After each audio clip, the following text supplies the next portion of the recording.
Hello, everyone, and welcome to a brand new week, and a brand new Monday for a brand new week, and almost a brand new month. Hello. Just a second, chat. It seems that there was I don't know. I was on Yellow Flasher stream the other day, and we've all found out together that the microphone now, for some reason, is auto adjusts itself, so I can just be talking and it'll just lower itself down to halfway or something like that because it adjusts yourself how you're talking. So uh, it can go from where you have it normally to all about. For example, it goes to like 0 to 100. 100 being the loudest. I usually keep it around 75, and it can go from 75 to 50 or 60 if it thinks you're speaking too loudly. Then it just no one can just hear you anymore. And or if you're talking too quietly, it can go all the way up to 100 without you noticing. So uh, I haven't been able to fix it just yet, but we'll see what happens. Hope you can bear with me on that one. But it seems to be happening to everyone. So some sort of update, controlling your volume. Trying to always kind of control this chat. Always kind of control us. We can get through it either way. Anyway, hope you all doing having a fantastic day, fantastic morning. And to those of you who are in the Central or Eastern time setting so far, it is another episode of Morning Nonsense. But if you're not, and it's not morning, it's obviously you can just call the show Morning Nonsense. So it's not morning for you. It's just, it's me calling it morning is just nonsense. So there you go. There you go. Okay, 1 second here. Let's see here. 1 second, chat. They have lots of things to go over. Lots of things I just found out just a while ago while I was preparing for the show. So there's so much nonsense. It just keeps adding in everywhere. It's pouring in. But don't worry, chat. We'll do what we can. That's all we can do is do what we can. So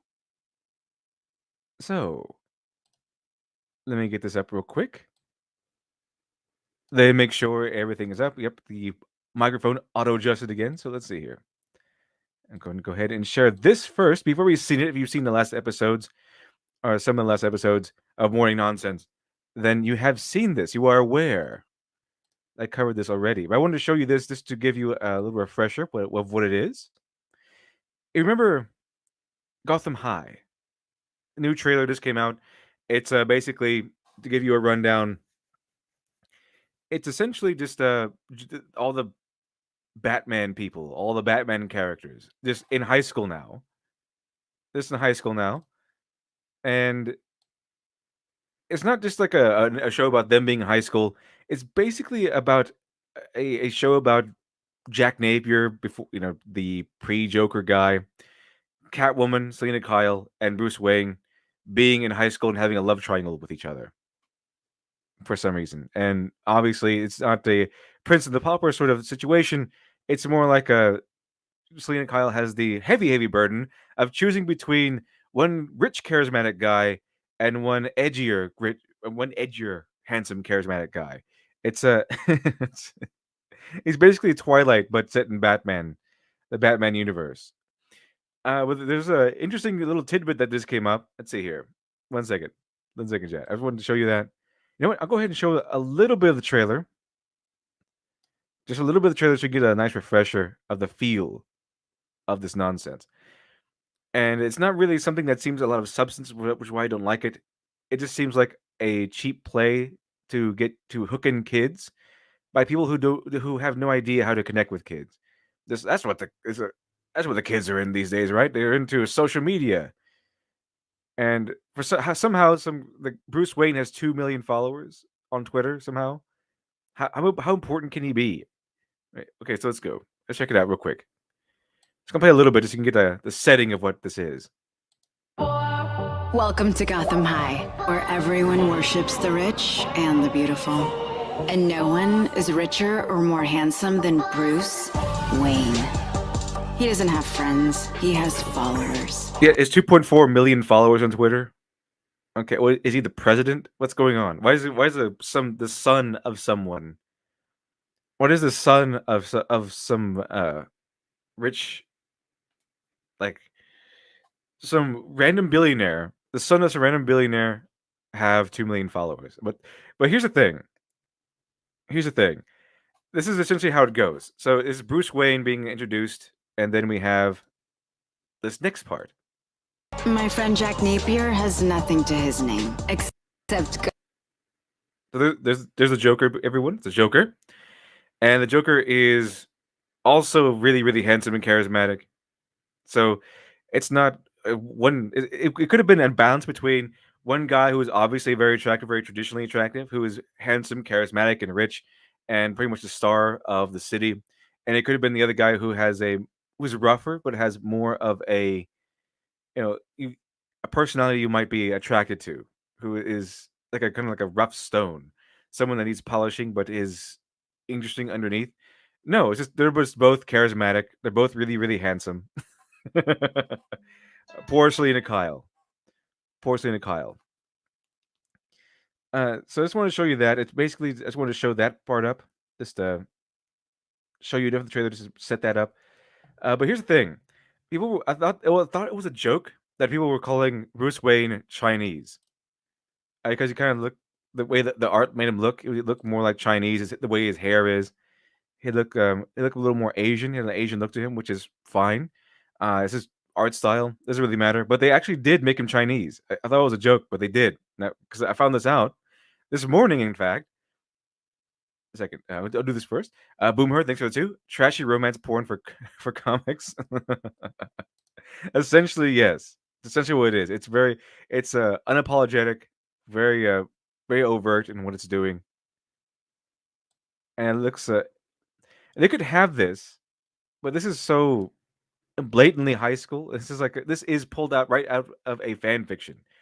It's like they hired on some fan fiction writer to write this for everyone instead of a actual professional. Anyway, that's all I wanted to show you off of this trailer. Just wanted to remind you, give a refresher before we get into the main stuff. And here we go. Let me see here. Let me see here. Get the right one. Get the right one. Here it is. Okay, so not only did they just suddenly make Bruce Wayne a quote unquote minority, he actually is Chinese now, at least half Chinese. So, of course, they made Bruce Wayne a minority. So hold on a second. 1 second here, chat. They also made him. They also took away all of the credit from his father. They rearranged the entire Batman backstory, or the story of Wayne Enterprises and everything. So this so they can take away the credit from a man and give it to Martha Wayne. So this was found apparently by that Star Wars girl Anna, and they retconned Thomas Wayne and Wayne Enterprises. So here's what the retcon is: before May Shaw Dean became Martha Wayne, she was the most beautiful girl in Hong Kong and from the richest family. Well, granted, she didn't get her own money; she just kind of inherited it. But still, check this out. She was the most beautiful girl in Hong Kong and from the richest family. Few know it was her money that started Wayne Enterprises. So it was her money, Martha Wayne's money, was graciously allowed to be used by poor old Thomas Wayne so he can start Wayne Enterprises. Now, granted, this gives Thomas Wayne seemingly a large chunk of credit in creating Wayne Enterprises, but it was to my knowledge and to my understanding, reading some of these past Batman comics, that Wayne Enterprises had been around for generations, and that it was just a kind of a uh, kind of a kingdom-esque scenario where the son would inherit from the father, and it was kind of an old company, like most companies are, especially billionaires. Billionaires tend to be from old money. They just grow and grow and grow and get better and get better and get better. But they wanted to make this so woke so badly that not only did they made Bruce Wayne suddenly Chinese, they rewrote the entire history of Wayne Enterprises so that it was Martha Wayne, so that they could make Martha Wayne the actual beginner, the one who actually started Wayne Enterprises. So taking away all the credit from Thomas Wayne, taking away all the credit from the dirty, dirty old man. Okay. now it's all because of Martha Wayne. It was another instance of them wanting to have that nice little redirection. So it's the public believes it was Thomas Wayne's doing, but really it was Martha Wayne who got it started. It's an old adage: behind every great man is an even greater woman. That's what they want. That's what they love. That's what they really did here. They really changed it to from Thomas Wayne being the excellent genius who kept Wayne Enterprises going to, we don't even know if he started Wayne Enterprises. It could have been Martha Wayne's genius or whatever who also did it. Because these people apparently can't handle a guy being so smart and so charismatic and so influential and so good at math that he can't possibly be Chinese. I mean, he can't possibly be anything other than Chinese. So it's they always try to be as inclusive, as progressive, and as not racist as possible, and by doing so, they end up being incredibly racist anyway. As the old saying goes, the the path to hell is paved with good intentions. The path to non-racism is paved with directions right to racism. Uh-oh. So yeah, they can't as Anna says, to take away the credit away from men and give it to women. Men are no longer allowed to be intelligent entrepreneurs who build, grow companies. Nope, men bad. Yeah, essentially that's how it goes. Unfortunate, but yeah, it's pretty much how it goes now. Especially in this one, can have nasty, nasty men being competent or anything. And this is the same exact series that turns Batman and the Joker into, I think Yellow Flash calls them simps, who follow around Catwoman. Like they're just they eat out of her hand. Is that her trying to win their affections? It's her trying to choose which affections to accept. It can't be any more transparent, chat. Can it be any more transparent? Is he the board enthusiast? Wait, I have a theory. The COVID started from a bat. Bruce Wayne is Chinese. The virus is because of Batman. Ah, that's pretty good. I didn't even notice that. So yeah, they say that this new wonderful pandemic has started because of a bat, because of a wet market, specifically because of a bat or bat soup. And now they made Batman, Bruce Wayne, made him Chinese. The original virus began in China. Connections, chat. Connections. Adresios V. Obviously, she has to be wrong too. It can't be publicly known that Martha actually started. No, she has to be the victim of moral high ground. Exactly. It can't be publicly known. She can't get any of the credit. She has to be one of those victimized women who who apparently do all the work in the background and then get passed over for the nasty, nasty man. Because men don't do anything, chat. Men don't do anything in this world. It's all it's all women doing all the good stuff, and then men just stepping in and taking all the credit. That's how it goes. That's how it goes in the world of progressive nonsense. And here's another one, some more nonsense that I've pulled up from Twitter, because Twitter is a hotbed of nonsense. This might as well be another or the Mary Sue website. So 1 second, chat. 1 second. Let me get this up. I don't know who this guy is, but it was just hilarious all the same. Pronouns in the bio. Professional freelance artist and illustration studio professional. Obviously, he works for Marvel, DC, NBC, Valiant, Disney, Hasbro. This is the long line of progressive people. So, what he says is, for Marvel Comics #1, sorry, Comicsgate, it's never been about you. And he puts up a example of, there's either people, this is from the wing of people who say comics have always been political. Because it can't stand the fact that no, comics have not always been political. Comics have always tried to tell a good story, to have good characters, and all that good stuff. So his example is, and so Namor dives into the ocean again, on his way to further his adventures, in his crusade against white men. Take checkmate, Comicsgate. Checkmate. Therefore, comics have always been political. Now, there's another user here. I forgot. I don't know if he decided to. I think he quote tweeted, but I don't know where it is now. But he'd like to point out the fact that, yeah, uh, comics have sometimes been political, sometimes they've been racist, sometimes they've been this or that.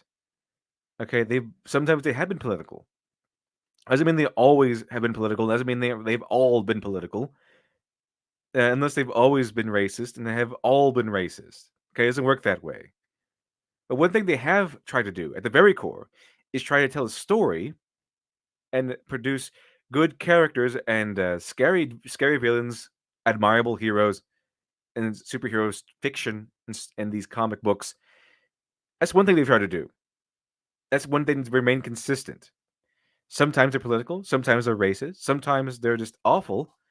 The one thing has been remaining consistent, no matter what they try to do, was they tried to put story and character first. So sad. So sad. You're wrong, Critter Sotomayor. Try doing something that's not political for once. Just get out of your bubble that everything is political, because it isn't. It isn't at all. Hatch450SX, thank you very much for the 2. Appreciate it. What is rule for us mods? F-bombs allowed or no? I guess I don't know. Are they or F-bomb something that they take out? Because I don't care if it's in the chat. Let's see here. Why don't we just check it out? Let's allow F-bombs in the chat today, and we'll see if we get taken down by the bots. This will be our test run, chat. This will be our test run. Let's see if they get taken down. If they don't, then we don't have to worry about them. Anyway. So yeah, these people love to put in. They love to tout the fact that some comics have been political. You had Captain America punching out Hitler. You had Superman and Batman fighting the Japanese, fighting the Nazis during World War II. But one thing they did do was, they had superheroes get involved in a countrywide epidemic, a countrywide war. Okay, our entire country was kind of involved in World War II, and sometimes they tackled social issues. Sometimes, but what they try to do all the time, a universal method of conveying these messages, doing what they wanted to do, was to, of course, write good stories. Right? Nobody cares. It's a lot easier to look over politics and everything if the story is good.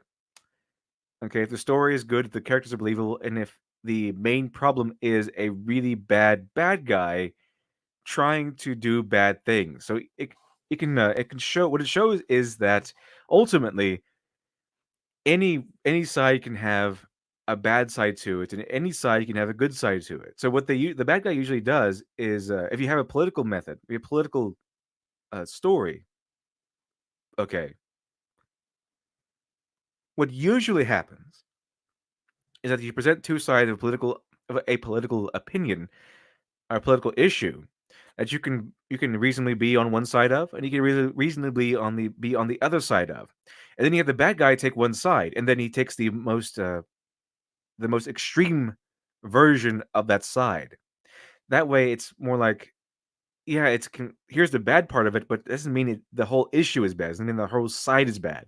And the heroes they don't step into on one side or the other. They kind of just step in to fight the bad guy. It's even better if they have a hero who actually agrees with the bad guy's side. For example, you can have abortion's always the easy one, always the hotbed of topics to talk about. So you can have a villain. You can have a hero who is pro-choice, who's anti-abortion, or no, who's pro-abortion, who's pro allowing women to choose whether or not they want to terminate the baby in their womb. And you can have a bad guy of that superhero come in and tout that same idea, except this guy is going around killing people. He's going around pouring milkshakes on their head. He's going around threatening people and canceling people on social media in order to champion his cause. And the hero, of course, being a hero and therefore a good guy, would think all this is terrible nonsense. Would think this is something you shouldn't be doing. And so even though the bad guy and the hero would agree with one another, the good guy would go after the bad guy because the bad guy, despite their agreement, is doing the wrong thing. As opposed to the progressive ideal or the current NPC SJW ideal of, yeah, I agree with that guy, but I mean, he's doing some terrible, terrible things. But you know, he's doing some terrible, terrible things. But we agree on this political subject, therefore his actions are okay. That's the difference between an NPC SJW and an actual good guy, an actual hero. An actual hero will stand by, will hold one certain view, but they will uphold righteousness and fairness and justice above their own personal views. In other words, chat, they won't go around allowing people to be destroyed, allowing villains to destroy innocent people, just because they agree with them.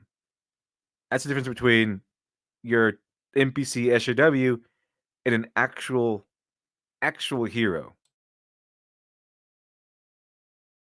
And speaking on that, chat, it was kind of a strange segue into some other bit of nonsense I wanted to show you. One second. Where comic book creators, modern comic book creators anyway, have become far more, uh, should we say, loyal to politics and less loyal to their actual profession. Let's see here. Jason V, the key is to be subtle and for the story to be good. People should be able to enjoy the story without paying attention to the political undertones, despite them being there. Exactly. It should be kind of a choice, more or less.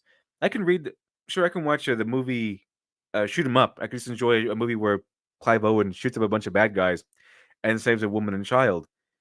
Or you can pay attention. You can actually take the message to heart, the anti-gun message to heart, and have meaning to you. I never did. I think people should be free to have guns if they want to. It's always nice to have a defense against a tyrannical government. Um, but I still like the movie because it's just, to me, it's just a nice, quirky, well, not quirky, but shamelessly over the top action movie with shameless violence and gratuitous pretty much everything. It's fantastic. So let's see here. Let's see here. Light Yagami. Honestly, the best political discourse that I have seen in comics was the Punisher versus Daredevil, and the Red Hood versus Batman debate on death penalty and anti-death penalty. Yeah, that stuff is good because it actually retains, it's actually relevant to the heroes in question and what they're doing. Batman would, of course, always vote for life, while the person opposite them would always vote for death. These criminals deserve death, especially criminals like the Joker, who are mass murderers and often escape.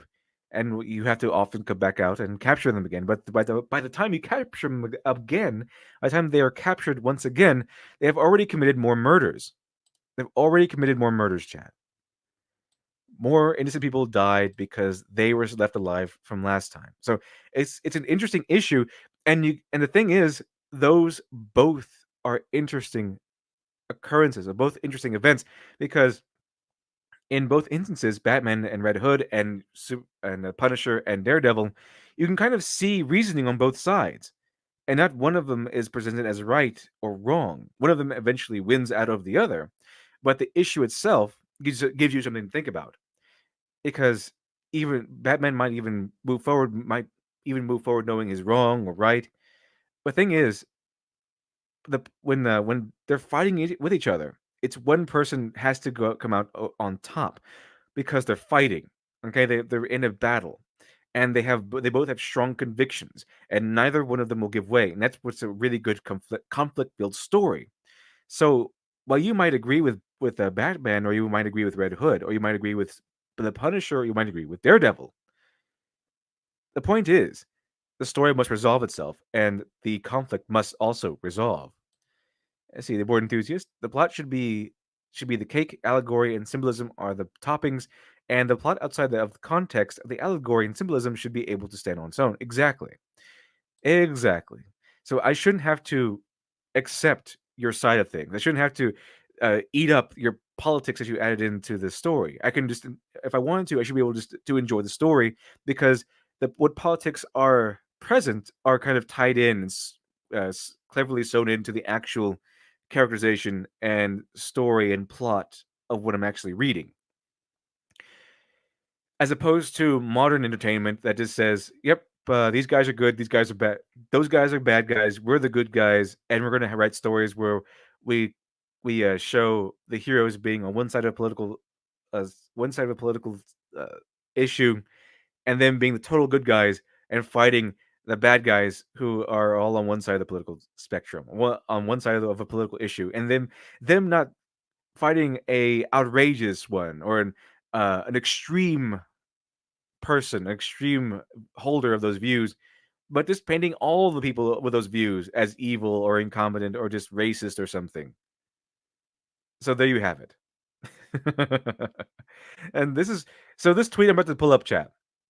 This thing while I'm about to pull up.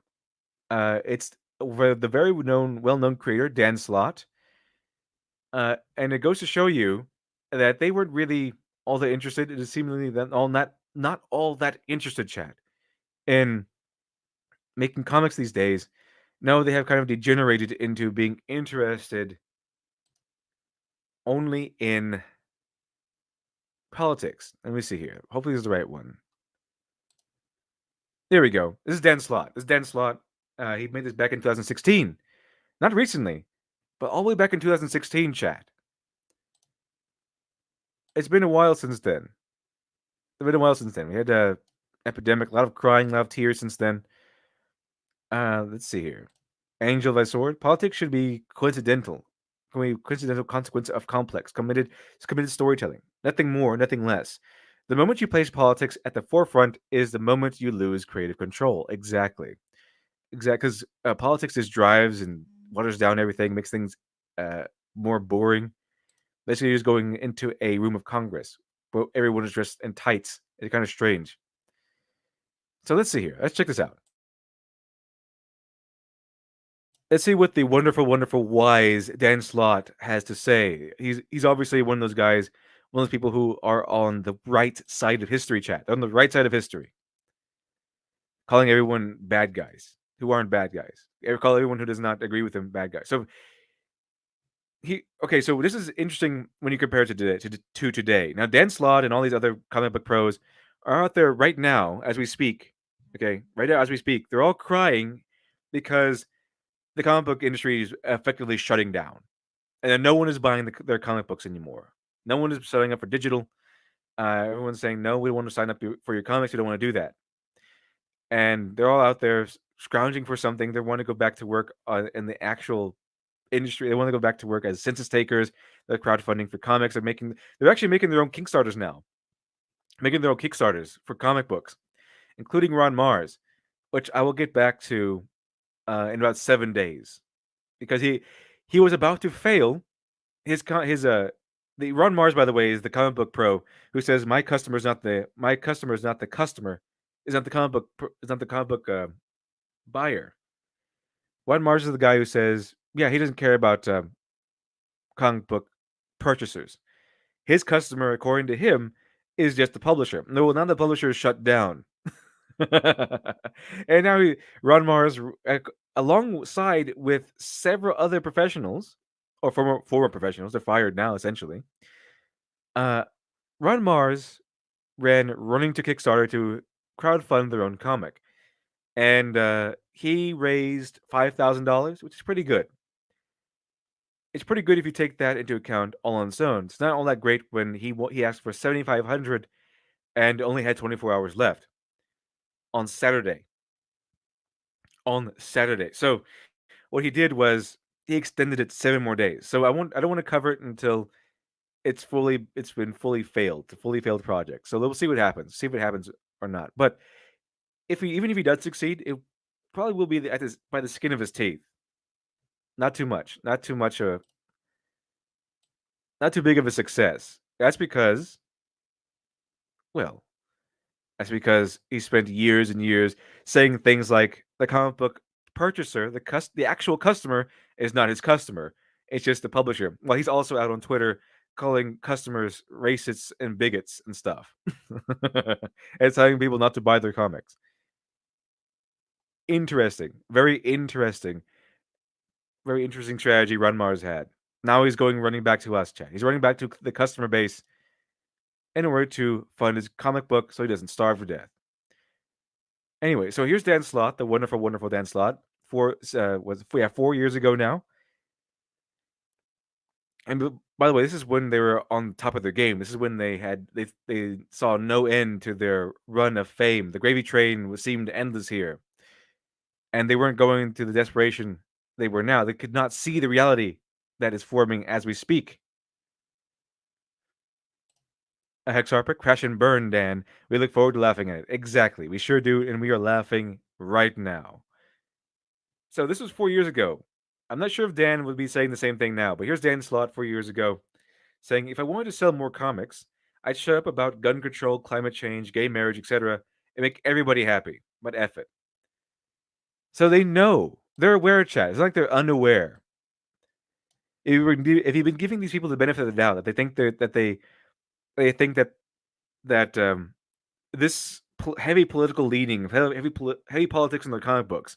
If you were one of the people who thought that maybe they thought they were selling, maybe they thought this was a good strategy, that people actually liked an overabundance of politics in their comic books, then you would be then this should be convincing enough for you, coming right from the mouths of one of these political professionals.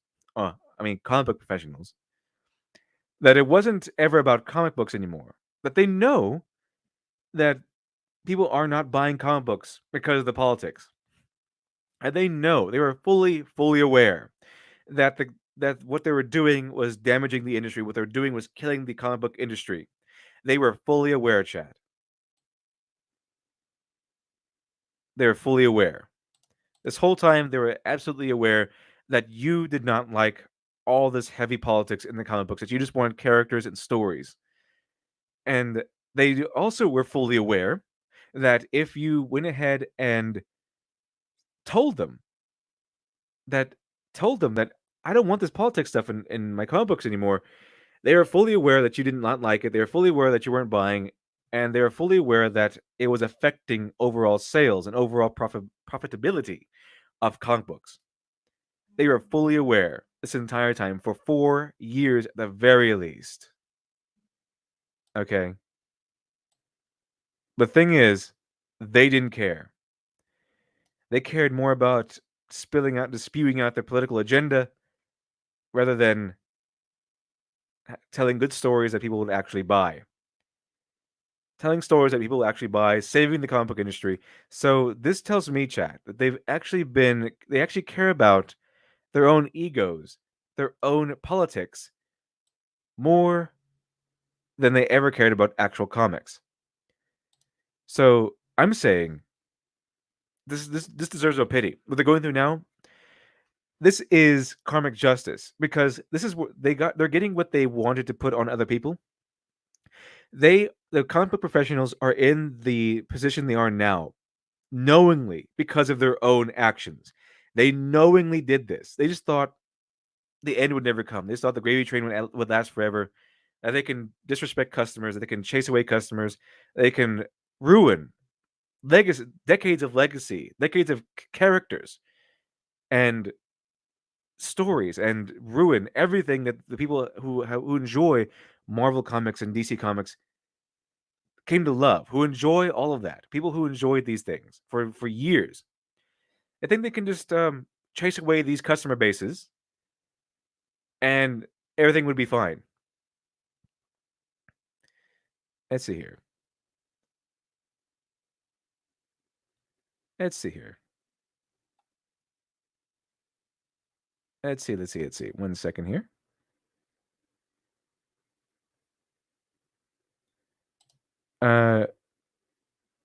Edgar BM, he couldn't raise 2,500 with a loser. How much EVS raised?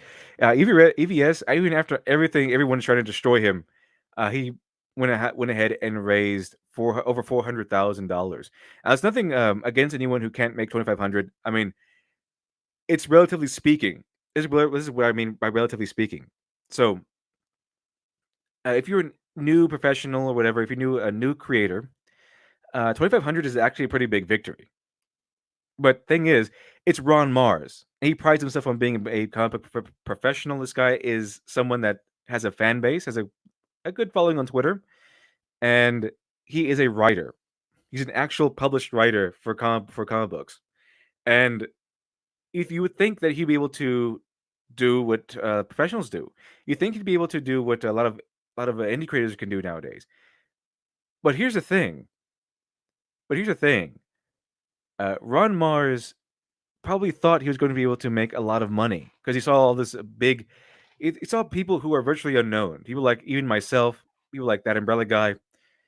People who have never been published in comic books before do pretty well.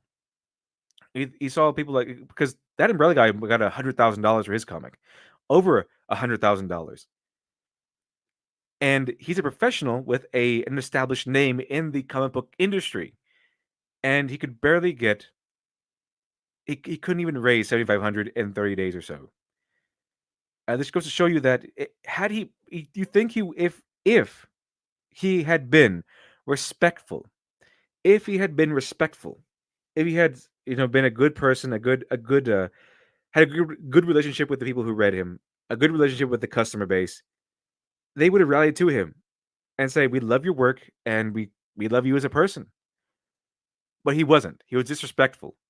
He blockchain people. He said that yeah, he doesn't. He essentially said he doesn't care about it. He doesn't care about you, the customer. He cares about the publisher. That's it. That's all. And so when he ran to Kickstarter and ran back to the customer, you know, like the animals that the little red hen wanted to help ran to ask for the aid, ask for the help in repairing her dinner or cake or whatever. And they all said that that old story. Maybe tell this old story again. Maybe run through it again. The old story about the red hen, the hen who wanted to make a cake or make a dinner, and ran to her friends and asked each and every one of them, "Hey, hey, can you help me make this cake? Can you help me make this dinner?" And they all said, "No, we had better things to do," and they all went away. Well, the red hen went on her way, right? She was on her own, so she made the cake, she made the dinner all by herself. But only when the dinner was made, okay, only when the dinner was actually made and ready to eat, did all of her friends come by and say, "Hey, can we have some of that?" And the red hen said, "I asked you if you could help me. You all said no, so now I'm saying no." And that's essentially where we are, chat. That's essentially where we are. Ron Mars is all the comic book professionals are all the animals. Okay, the red hen is us, the customer base. We went to each and every customer. We went to each and every comic book professional and said, "Hey, could you please help us enjoy comics? Could you please help us save comics? Just please quit with the politics and create good stories, and fun characters that we want to buy. We feel comfortable sending our money to." And they all said, "No, we have better things to do. We're smarter than you." They said. They said to us that they think that they're smarter than us, that they are morally superior than us, that they are on the right side of history. And after all this time, when the comic book industry is dying, it's like how the red hen completed the dinner, completed the cake or whatever. Now that the comic book industry is dying and it's effectively shut down as of right now, they want to come crawling back to us and say, "Hey, remember us? We want to crowdfund our own comics. We want you to back our stuff. We want you to buy our commissions. We want you to just come to our classes and enjoy our YouTube channels that we're making. Just come to us so we can survive this." And so essentially, they're reaching up and shouting, "Save us, not shave us, but save us." And the people are saying no. We gave you so many chances for years. We cried out to you for years and years and years and years, asking you to do all of this, asking you to help us save the comic book industry, asking you if you could please stop putting your egos first. Stop putting your egos into your comic books and then make good characters instead. And for years and years and years, they said no. And they knowingly destroyed the industry. As Dan Slott perfectly illustrates here, if I wanted to sell more comics, if I wanted to sell more comic books, right, I'd shut up about gun control, I'd shut up about climate change, gay marriage, etc., and make everybody happy. But F it. So what he's saying is, if I wanted to sell more comics, I'd shut up about my politics. Okay, I'd stop playing politics in all my comic books, and just make everybody happy so that everyone will feel comfortable buying my comic books. But his response to that is, "But F it, smiley face." Smiley face. He not only did he wave you off knowingly, chat. Not only did he want to insult you and deny you, and make you angry knowingly, he did so with a smile. So what I'm going to do is I'm going to sit back and laugh that your career is burning to the ground by your own hands. And I'm going to do so with a smile. So it's not us, chat. It's not the customer base that are showing these people. It's not cancel culture that's showing these people. It's their own hand. By their own hand, they have destroyed their own careers. Knowingly and with a smile. Interesting how that goes. But the karma is delicious on this one. The karma is delicious.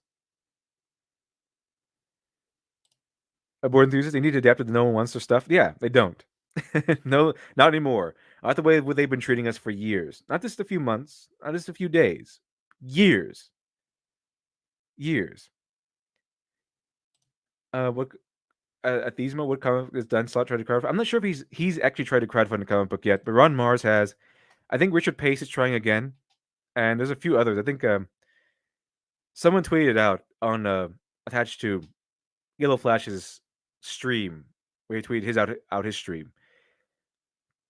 There's at least 4 out there, chat. There's at least 4. One of them is Ron Mars, and on Saturday he had 24 hours left, and he didn't get the money he needed, so he had to extend it another week.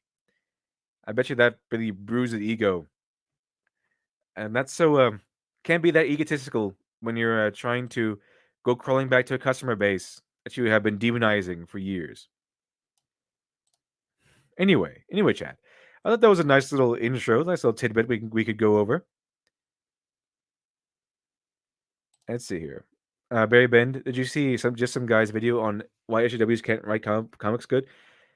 If it's older, it's another older video I might have.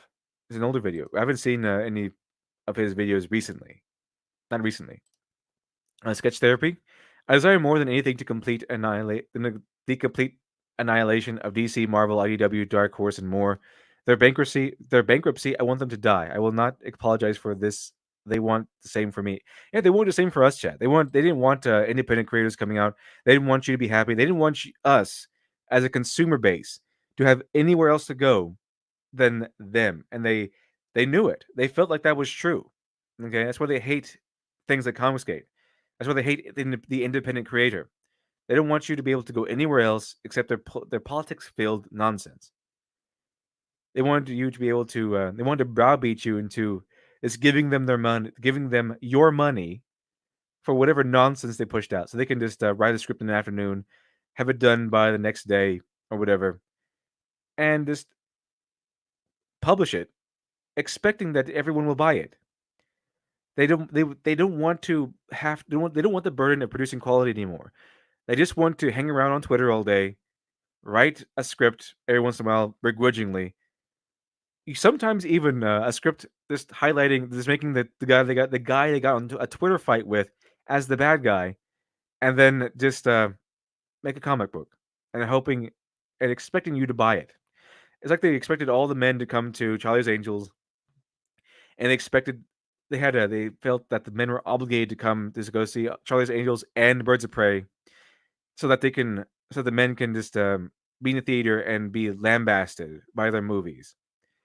And then they were surprised and angry that the men didn't go. I mean, they did go, but not in the great numbers that they wanted them to. And in many cases, at least in the case of Birds of Prey, it was well, it was men who made it the majority of the audience. It still didn't do very well. Anyway, chat. Let's move on, shall we? Let's move on. See what else we have here. Now here we have a Yellow Flash video, and he likes to he highlights something interesting. That DC Comics is now leaving comic book shops in the dust. They're trying to save themselves. So check this out. Also, yeah, it gives us some good news that this Gotham Hind stuff has now reached 10,000 dislikes. Awesome. Let them know what you think, chat. Because if you don't, they'll never know. And it makes them really, really mad. Okay, so we're going to talk about DC Comics. We're not so much going to talk about Gotham High. I just wanted to pull it up to show that the trailer is now at 10K dislikes. It's not doing as bad as New Warriors or even Children of the Atom. I just think a lot of people don't know about it. I expect more people will probably cover this. Born Enthusiast, like I said, this is exactly what the new unpopular Thundercats show is doing. They they appealed to Cartoon Network and insulted the fans on another garbage show calling them poop with poop opinions. Yeah, I remember that. That was a big deal when it came out. But yeah, they felt like they're entitled to your time. Like we made this horrible looking cartoon that we just ripped off the concept of from a better show, and everyone doesn't like it for some reason. Hmm. Hmm. Yeah, they feel entitled to your time and money, and we don't give it to them because obviously what they're producing is nonsense. Obviously, what they're producing is low quality, low effort stuff, and that they just want to get away with. They just want to do whatever they want in, and they start insulting everybody who hates them. They feel because they're on the right side of history, chat. They're on the right side of history, and as I said many times before, they don't feel as if they're appealing to a customer base. The more people that leave their audience, the better, because in their minds, they're making things that only pure people would like, only non-racists, non-bigots would like. And the fact that the people are living in droves only tests their mentality that hey, we're true, we're right, we're on the right side of history, right? Only bigots are leaving. All right, our audience is shrinking not because our show is bad, but because our show is progressive, and that the only people who are leaving are the bigots. Anyways, continue, Chad. This over the next couple of days, and that trailer ratio will get worse. The big news right now, though, is that DC Comics is going ahead and putting out digital comics. So I've been talking about the comic book industry a lot over the past 2 weeks, and that's for good reason. That's because the comic book industry is probably done. So what's going on? Yeah, what Leo Flash is going on over here is absolutely true. Because since Diamond shut down shut down their industry, um, because DC and Marvel were shutting down theirs, no comic books are going to be no physical comic books are being distributed. So a lot of these companies are going towards digital. They're moving towards digital. And the thing is, comic book shops made up a very good portion of their profits, and not all of them, obviously, but a very good portion of the profits came from comic book shops. And they like a lot of these professionals, a lot of these companies from these professionals, a lot of these professionals from these companies, okay, they like to tout these things. They like to wave these things around your face. They say, "Hey, I'm a customer. Maybe pay attention to what I want to buy. Pay attention to what I want from these comics."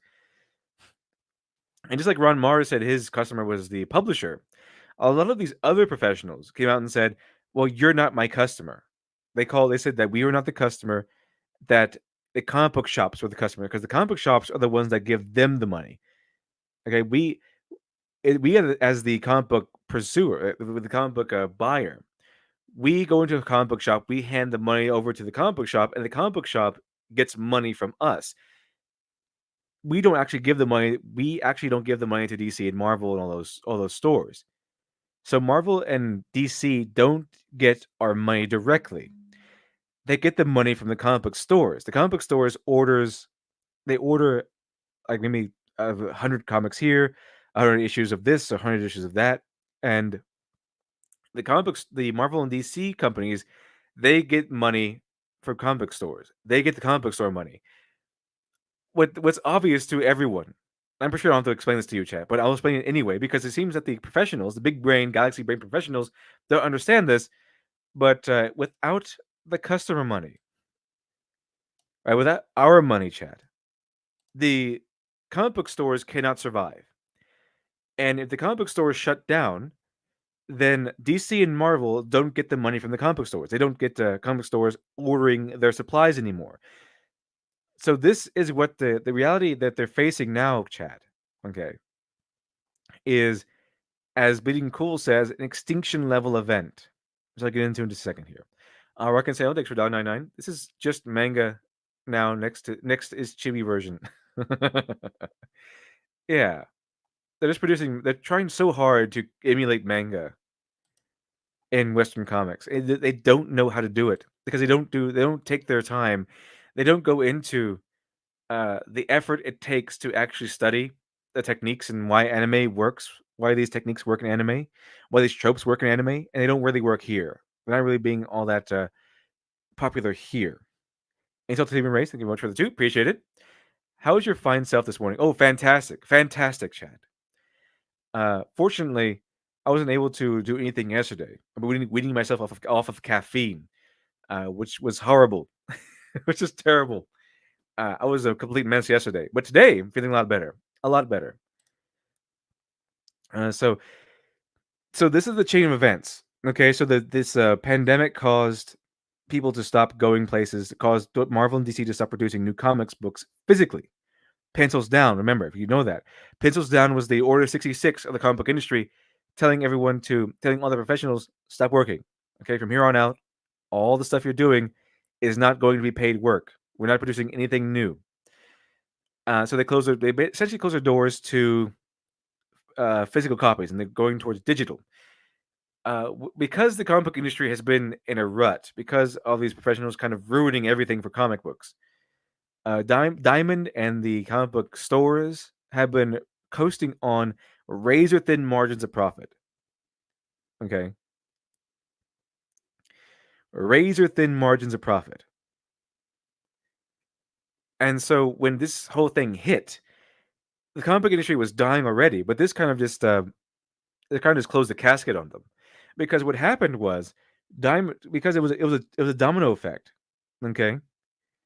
The stores, the publishers kind of shut down, or the big ones shut down. And without the big ones, a Diamond was not able to count on a profit margin. They cannot count on people able to pay their bills, able to pay the debts to them. So they shut down rather than incurring debt that they would probably incur with this pandemic going on, having to deliver comic books without getting paid to do so anymore. I decided to just shut down altogether, which was unfortunate because Diamond is the only game in town. If you want to distribute physical comics, Diamond has to do it. They're a monopoly, and without Diamond, there's no new comics being shipped to comic book stores, and so a lot of comic book stores are just shutting down. Not only just because some of them, because of the pandemic, but because even the comic book shops saying, "Well, if I stay open and keep buying their comics, I won't be. I'm just incurring debt. I still pay for the lights, still pay for the staff. I'm just incurring more debt, and so these comic book shops are just shutting down and losing money. They're bleeding money because they're not making any money anymore. They're sitting on lots and lots of stock of comic books and no one wants to buy. And now they're stuck with it. No one's coming to the shops. There's no relief of new comics coming in. And so there's a good chance, unfortunately, that even after this all passes, a lot of these comic book shops are going to remain closed permanently because they're bleeding money as we speak. Being closed does not help them. Being closed does not really help them a lot. They're still bleeding money. Still bleeding money. Because they're not making any. They still have regular bills to pay. They still have things to maintain. They might be paying rent on the shop, on the little strip that they own, that they're established at. It's still horrible, horrible stuff. So they're facing a very real, possible reality that even should this pandemic pass, even tomorrow, there might be a good possibility that a lot of these comic book shops will remain closed forever. And this is after a lot of them have already been closing for years because no one wants to buy these nonsense comics anymore.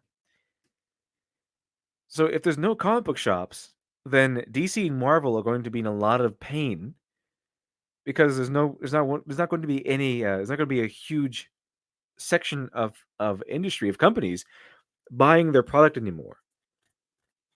Yeah, they're not going to be any comic book shops to buy their stuff anymore. They're going to rely on libraries and things besides comic book shops.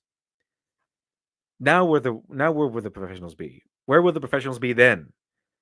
Because the publishers are shutting down now, and the shops might be shut down forever.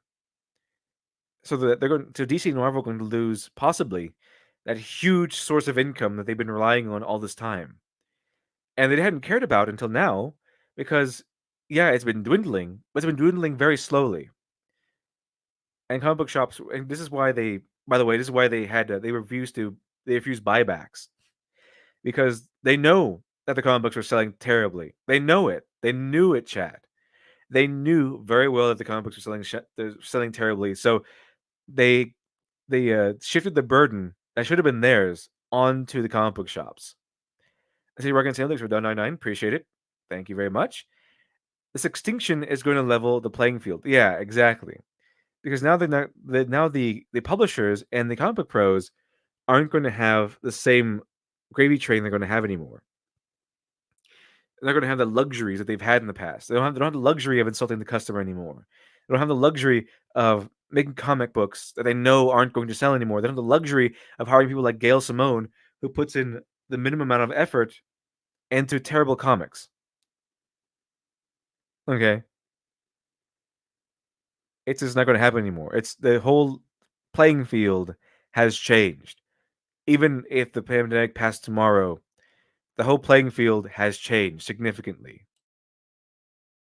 On here, Marvel hasn't announced anything yet, and new comic book day is Wednesday. That's the day that all of the new comic books come out. So far, only 2 have announced plans to go ahead with digital comics: DC Comics and Archie Comics.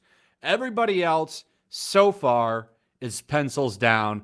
We're not doing anything. So DC Comics is the big one. They're still going to put books out. Marvel is exploring options. I think they're going to take probably the next 2 to 3 weeks off. Maybe next week they'll do something. We don't know. As far as I can tell, what they're trying to do is figure out a way to get around Diamond. So Diamond is the distributor of comic books. They're the ones that put. Yeah. Here's the thing on that one, right? How I've heard around the what was it, the water cooler, the graveyard or whatever, is that now that they know, now they feel the pain, the sting of Diamond being closed and shut down, and now that they know, right? Now they know they can't really rely on that anymore, because now they have woken up to the fact that if Diamond shuts down, their whole business is shut down. So what Marvel is trying to do now is I think Marvel and DC, what they're trying to do now is they're trying to actually get out of this. They're trying to get out of their exclusive contracts with Diamond and seek out other avenues of distribution. Which what happened last time that happened, according to what I've heard and read, was that it destroyed the comic book industry. It destroyed the comic book shops anyway, and really, really harmed the middlemen. So if that happens, then if DC and Marvel can make their own courses of distribution, it'll really hurt everything else, because they can handle it themselves. They don't have to rely on Diamond anymore, and might not even have to rely on comic book shops, because if they have their own method of distribution, right? They can do what Amazon does. They can open up a Marvel.com and just send you comics right to your door. Send you physical comic books right to your door. Maybe a subscription, like they do a magazine, and they can do it for a lot less than they can do with Diamond, probably, because they'll control everything. Put them out everywhere. They've shut down. So the comic book industry is trying to find a way to get books to publishers without them. But DC putting out digital comics is kind of a big deal. So DC and Marvel are obviously the big 2. They're the big 2 of the comic book industry. And really, if one of them were to go down, the comic book industry would collapse instantly, because they produce most of the product. Now, DC Comics is in a little bit of a different position than Marvel. Marvel honestly could afford to just shut down and sit this whole thing out. Disney sees them as a boutique brand. If you don't, that means it's pretty much means that Disney sees them as a small niche product. They don't really expect to make a lot of money off of them. They're just kind of there. They have them to have them. I don't know if DC would, or not DC, but Disney would potentially shut down Marvel, but they would license the books out. You're always going to see Marvel. Yeah, Barry Ben, like Show and Jump, but the prices won't be worth it. Yeah, it's kind of like Flash will get into this actually. He'll actually get into this in just a second because he's a lover of anime. He reads a lot of manga, and you actually get into this in a second. That because what DC is going to do, they're going to go into digital, but they're going to charge you $4 for a 20-page comic, which is essentially the same price as what they're charging for physical copies. And he'll show you an alternative here. Comics in some fashion, no matter what. I don't see Disney getting rid of them completely, but DC is a little bit different. DC is a part of Warner Brothers. Warner Brothers just got bought up by AT&T, and AT&T and Warner Brothers both have a lot of debt combined. That's kind of a problem because, well, yeah, there's a huge there's actually a huge rumor going around that Disney is being taken down by wokeness so terribly, and they have incurred so much debt that they might be bought out by Apple. Disney might be bought out. Disney, the one who has been doing all the buying out, has been acquiring franchise after franchise after franchise. They might be bought out by Apple. That's the rumor going around. I'm not sure that's true or even viable, but that seems to be something that's being floated around in the ether. They need to get rid of some of that debt. So one of the things that's been kicked around is shutting or folding DC Comics, the publishing house, not the characters. I imagine that those would get licensed out to somebody else, probably a Dark Horse Comics. Now, I think the reason that DC Comics is pushing digital comics and going forward is because they can't afford to take the time off. You have to imagine, if they don't show some kind of profit and show that it's worth keeping them around, I don't think AT&T would have a problem folding them. So they're going to keep pushing comics out because they're desperately trying. Yeah, there's the other thing that's going to happen, Chad. Okay, so there's a lot of debt going along, a lot of debt going around, and AT&T is trying to cut costs anywhere they can. And so because AT&T has certain ownerships of certain comic books, there's a very good possibility that because they have shut down, they were forced to shut down this whole time. Okay, they were forced to shut down. They weren't producing profit in the first place, or barely producing profit. And now this pandemic has caused them to shut down. It's a very good possibility that Marvel or DC or both might actually shut down. The publishing wing of Marvel and DC might just shut down permanently. Like, they might still have the movie studios and Marvel studios. They might still be making movies. But there is a very real possibility that Marvel/DC or both, they might shut down because of costs and debt, and because they're not actually producing anything. They're kind of been Marvel, especially, has been allowed to do what it wants essentially because why not? At least let them tag on as something like an old guard because it's nice to have. It's nice to have a publishing wing of comics in Marvel. If they become too much of a burden, then which they have been, and especially now that they might become, they might just go ahead and close them forever. Trying to keep making money because they don't want to lose money right now because they don't want to get closed. And I think that's the reason behind that. But here's the problem. This is the problem, and this is why this is potentially a really bad idea and why I think that they should just bite the bullet and wait.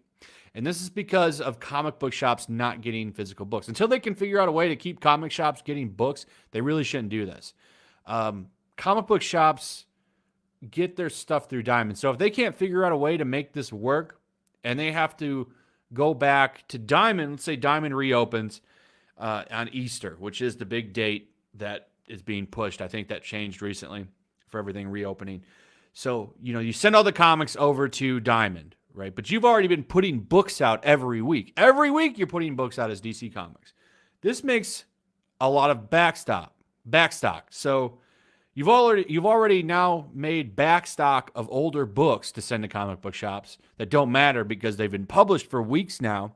You're also sending a truckload. So what's going to happen is Diamond is going to send a bunch of irrelevant old books to comic book shops that don't matter because they've already been published. No one cares about Batman 91 when Batman 94 is out. That's kind of the indisputable thing with comic books right now. They're not really worth anything. So this is going to be a big deal for comic book shops because comic book shops are already closed and struggling. And now Diamond's going to send 4 back issues of Batman to a comic book shop. It's going to add up. So all of a sudden, here's your $7,000 bill, comic book shop. Now I'm not sure what the bill would be, but it'll definitely be a large bill of a bunch of back issue comics that they don't need and can't sell. So after being shut down and barely able to stay afloat over the past couple of weeks or months or whatever, here's a bunch of comics you can't sell because they're old now and out of date. And oh, by the way, here's a big bill that you can't refund. Okay. And so there you have it. They can't refund these things. It's going to be a big bill that the comic book stores have to continue paying for to get new comics in their stores. They're going to be old comics probably, as Yellow Flash has pointed out. And not only that, Chad. It's kind of over for them. It's either close up shop, continue incurring debt, or well, that's basically it. It's keep incurring debt. There's no new comics coming out. Also, like I said, DC's answer to all this is to go digital. Okay, they're going digital. So here's what they're doing. They don't have a subscription service. Okay, they don't have a subscription service. Okay, what they do have is just a digital shop. So they have $4 for 20 pages. Like they said, $4 for a whole issue.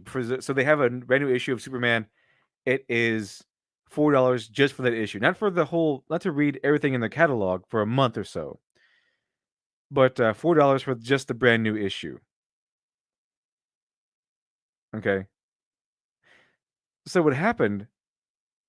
So you compare this model to manga and anime. Okay. The manga and anime. There's a manga and anime app, or just a manga app. There's a manga app that's available, and for $2 a month, you can read all the manga in their catalog. Okay. Okay. Essentially how it goes. $2 for every manga comic book in their catalog,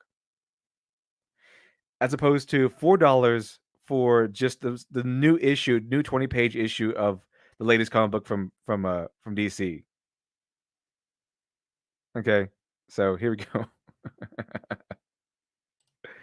Okay, so it's enough of that. It's enough of this one. I think we got it. That's mainly what we wanted to cover on that front. Now we just go to something else. Now for something completely different. Okay. So check this out. Let's see here. So this is kind of old news by now. It's kind of old news. But here we go. Let's see here. Recently the creator of God of War 4 got into a fight with some soy boy reporters and everything. He called the game sexist because Kratos had a 3-way in the game. Not because he killed a woman or anything. It's because he had a 3-way in the game. So the Yellow Flash covered this too. Let's check it out. I was originally going to do a video on just this article, but I don't need to. By the way, I think the reporter who actually got into the fight is going around trying to false flag people and trying to take down everyone who tries to go against him. So all the better to cover. I think even including Yellow Flash. So let's see. Let's check it out. Because the director of the game series decided to come out and defended himself, and he has some really awesome takes. He's out there slamming NPCs like crazy, and it's a beautiful thing. So I definitely want to highlight that.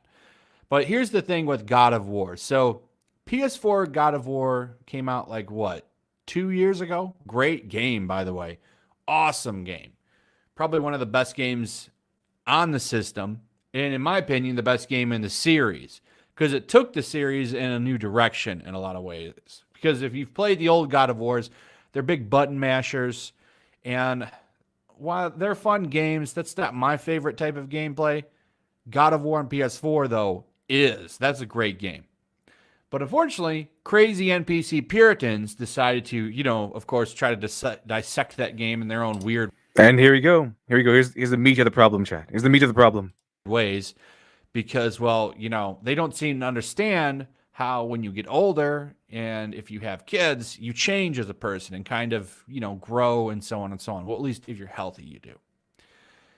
And they decided to make that seem like, well, now he's not a toxic man and all this stuff. It's really strange. So Let's see here. Let's see. It looks like there's some a brouhaha happening in the chat. Let me see here. So let's see. What's going on? What's going on? Let me see. Let's see. Let's see. Confiscate clips. Non-stop and double replies. Problem with your mods. Mayday is Proconic shop soy. Problem with your mods. Mayday. I think if that's sketch therapy, it's let's let sketch therapy be sketch therapy. Just give him some leeway there. Mainly because remember we're trying to find out if things will get us taken down, chat. See what things get us taken down. So let's see. Yeah, this gives sketch therapy some leeway. I just let him rant. That's what he does. That's what he's known for, ranting. So we'll see what happens. We'll see what happens. If we get taken down, we'll see. We'll try to change things for next time. Because we try to sail the seas of YouTube. But yeah, until then, just we'll see what happens. But we'll try to let sketch therapy take his rantings. Let's let him vent, as he mentioned before. been out there using this game to push their weird little agendas, and it would seem that the director, he doesn't quite care for that. And he's been firing back at them, saying Kratos was never a misogynist, which I agree with. Let's get into this. Our time has come. Okay, so let's check this out. Move past the opening here. Wait for it to load. Wait for it to load. Let's check it out. Let's wait for it to load a second. I need some more internet gas, chat. Need some more internet gas here. We'll go over this, and then I'll ask you to see if we want to cover a video. Let's see if we can cover a video, because I have a video all set up for us, chat. It's a it's a Raylo. Let's see here. So let's wait for this to load, and we'll cover this, and then I'll see if you want to cover something else or jump right into that video. Angel of that Sword, $99. Thank you very much. The other mods performed well. That was my fault. Oh, everyone's doing fine. Everyone's doing fantastic. It's just sketch being sketch. You know how it goes. Well, yeah, bravo, everyone. No one did anything wrong. Okay? Everyone's doing fine. Everyone's fantastic. Everyone is doing fantastic. Awesome job. Everyone is doing an awesome job. Everyone's doing fantastic. And there's no guilt to go around. Fantastic Monday. Fantastic start to our week. All right? Fantastic. Let's just keep going. See what Yellow Flash has to say on this front. I think he can cover this. He has good input, and we can cover it also. And we'll make fun of the strange person who wanted to call the creator of God of War 4 sexist for some reason. Oh, it's still loading, chat. It's still loading. So hold on. 1 second. 1 second.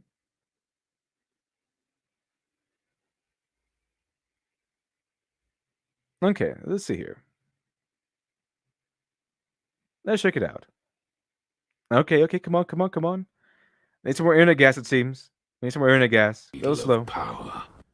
So the big thing with God of War that these Puritans are always going after is that famous scene where you're first playing the game and Kratos is with two ladies and you do a mini game and you collect health orbs during it, by the way.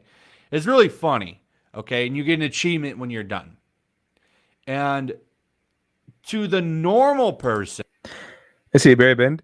Did you learn of Kira, Jesus Yamato cult of Gundam Seed fans and compare them to Ray defenders? I didn't know that. Are they that bad? I think someone mentioned that before in a previous episode. But I remember like it said something along the lines of the main character of Gundam Seed was a Mary Sue. So are his defenders as bad as Ray's defenders, or is being compared to those people and not actually as bad? But it actually is that bad. If they actually are that bad, it might be interesting to go over. I'll check into that. I definitely will. that's funny. You know, it's just a joke. It's just a joke, man. But of course, the NPC Puritans, they have problems with things like that. And they call it misogynistic and toxic to do that. Failing to see the point where this was all, you know, done with consent and everybody was clearly having a good time. I don't understand how that's toxic. Now, it would be toxic if he were to forced his way into that situation, but that's not what happened. Everything was being enjoyed by everybody there. So it's not really a bad thing. But of course, these Puritans see dudes hooking up with women in any regards whatsoever. So here's a tweet. Here's a tweet where it says, I must continuously state that Kratos was never a misogynist in God of War 1, like at all. And it pisses me off. Journalists continue to retcon that game in order to justify the thesis of their God of War 2018 stories. So yeah, they're trying to just defame God of War, trying to defame Kratos as a misogynist. When he's more like a womanizer, not really a misogynist. He's a Greek hero. That's kind of what they did. As toxic, and that's kind of the problem. Just hooking up is toxic.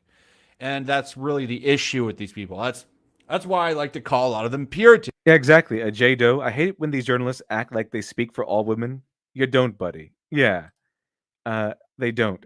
But that's what their mindset is. They think they're on the right side of history. They think that everyone who is right and pure and just, they think everyone who is right is on their side. Everyone who is basically everyone who's a good guy in their view. Everyone who's a good guy agrees with them, and the only people who would disagree with them are bad guys, are misogynists, and every other flavor of bigot or whatever.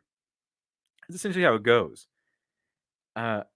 That's why they speak like this in such confidence, and they try to restructure things, rewrite history, and gaslight in order for their narratives to at least appear to be true. So let's see here. Is because, well, they have a problem with big boos and stuff like that. So it's kind of a problem in itself. And they want to use their platforms to kind of push stupid. Let's see, board enthusiast Kratos has had more success with women than those Twitter soy boys. Oh, I'm pretty sure infinitely so. Kratos has no soy in his blood. There's no soy in his blood.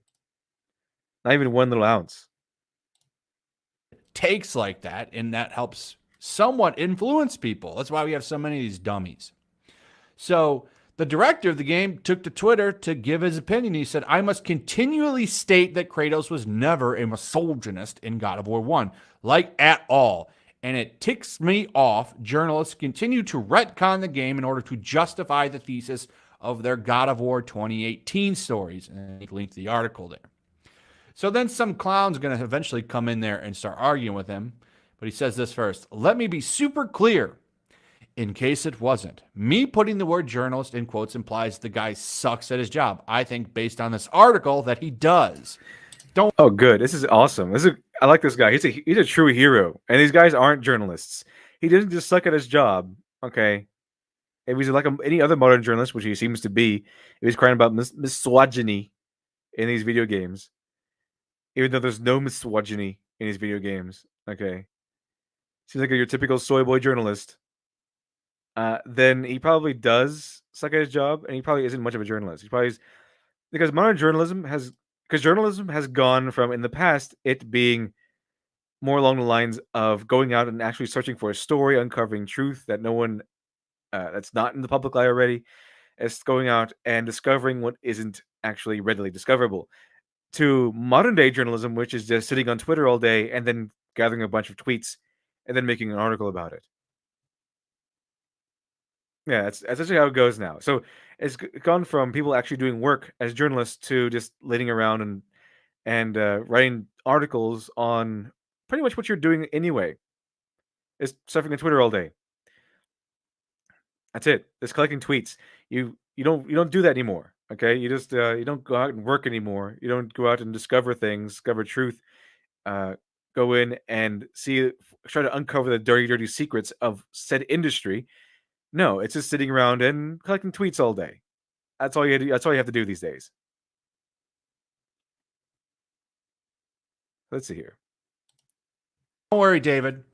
I don't think anyone disagrees with you. The guy definitely does suck at his job. But here's the thing. Most people in game journalism suck at their jobs. I mean, go watch them play video games where they can't even do jumps, or they're like falling off, or they're like sitting there shooting a wall. Like, they're obviously not gamers. Most of them are just using their positions to try to get to an outlet they really want to be in, or so they can co-op. Vason Kasai wasn't the ancient Greek who thought the highest form of love was between an old man and a young boy. That's kind of a practice. That was kind of a usual, typical, accepted practice back then. That you would just men would just get into bed with young boys in ancient Greece. Yeah, that's essentially what happened back then. Essentially, what happened back then. It was so. I mean, Greek heroes tend to be Greek heroes, and the most epic tales like Odysseus and everything. That wasn't so much in there, but it was in the culture. But what Odysseus did was that he went around and slept with various women, despite him being married and devoted to his wife. So it's essentially also part of the culture. Was these guys they kind of slept with other women? It was part of the culture. That's kind of what Greek heroes did, at least in the great epics. Anyway, let's see here. Anyway, let's see here. So yeah, there it goes. This is terrible. It's just some journalist coming in and trying to insult the game's developer, the game's creator, and then goes down.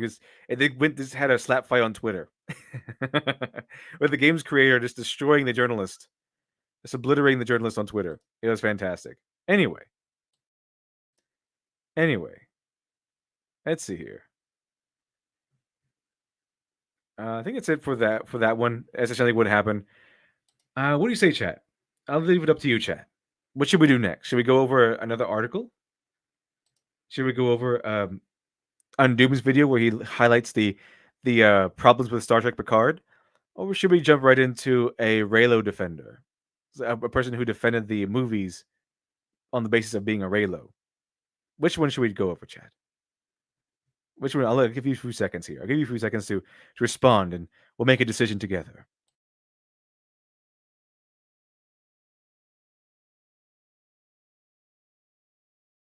Let's see. Let's see here. Let's see.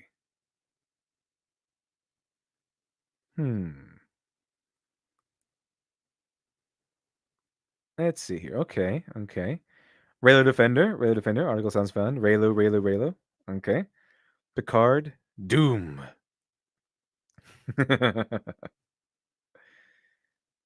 Let's see here.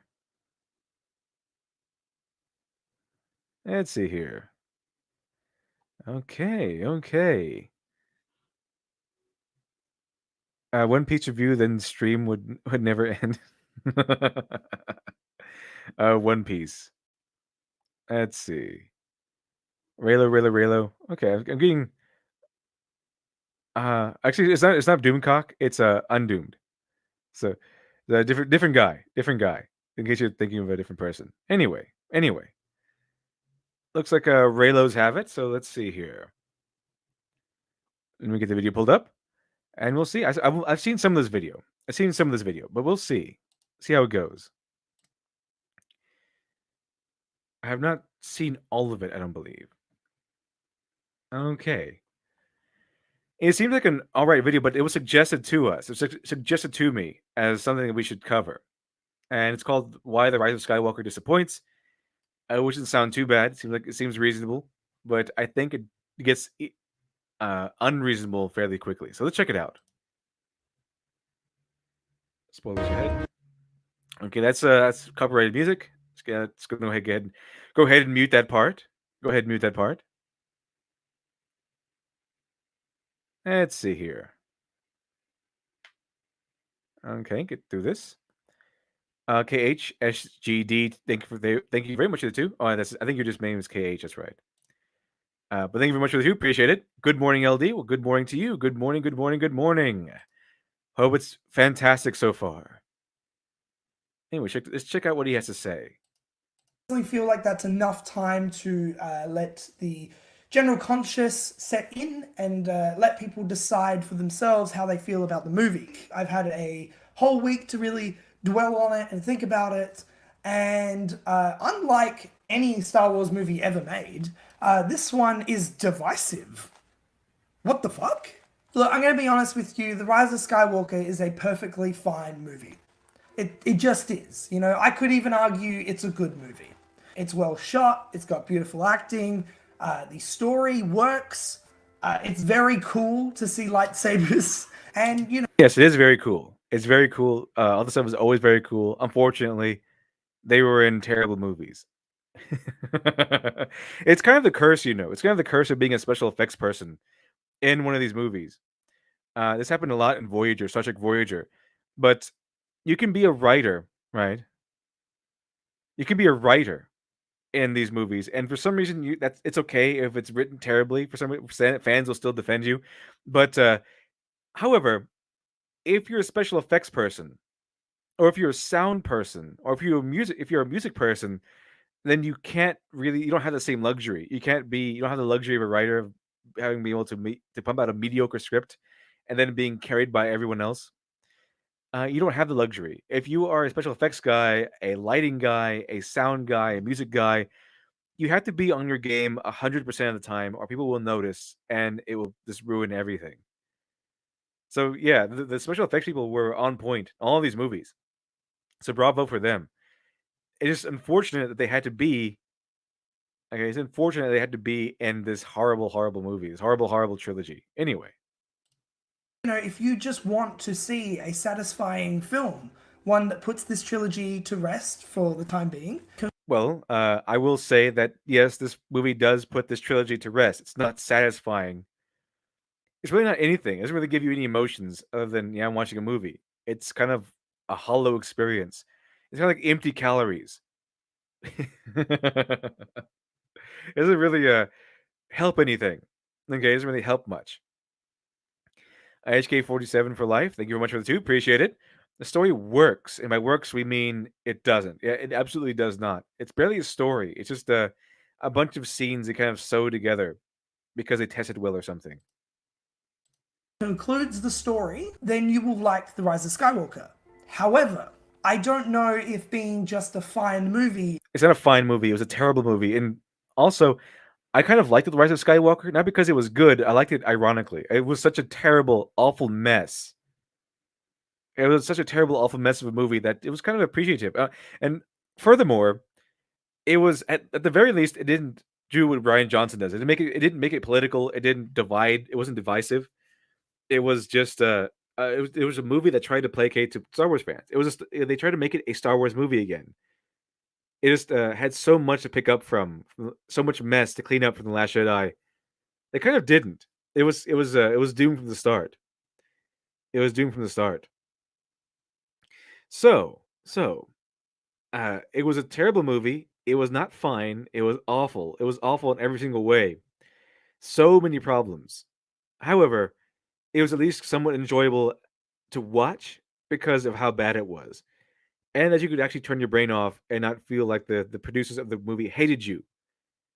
Because I had this experience with The Last Jedi, and I've heard the same experience from several other people, that people who actually went out and saw and watched The Last Jedi didn't like it partly because it felt like the producers and the creators of that movie actively hated you personally, and I felt the same way.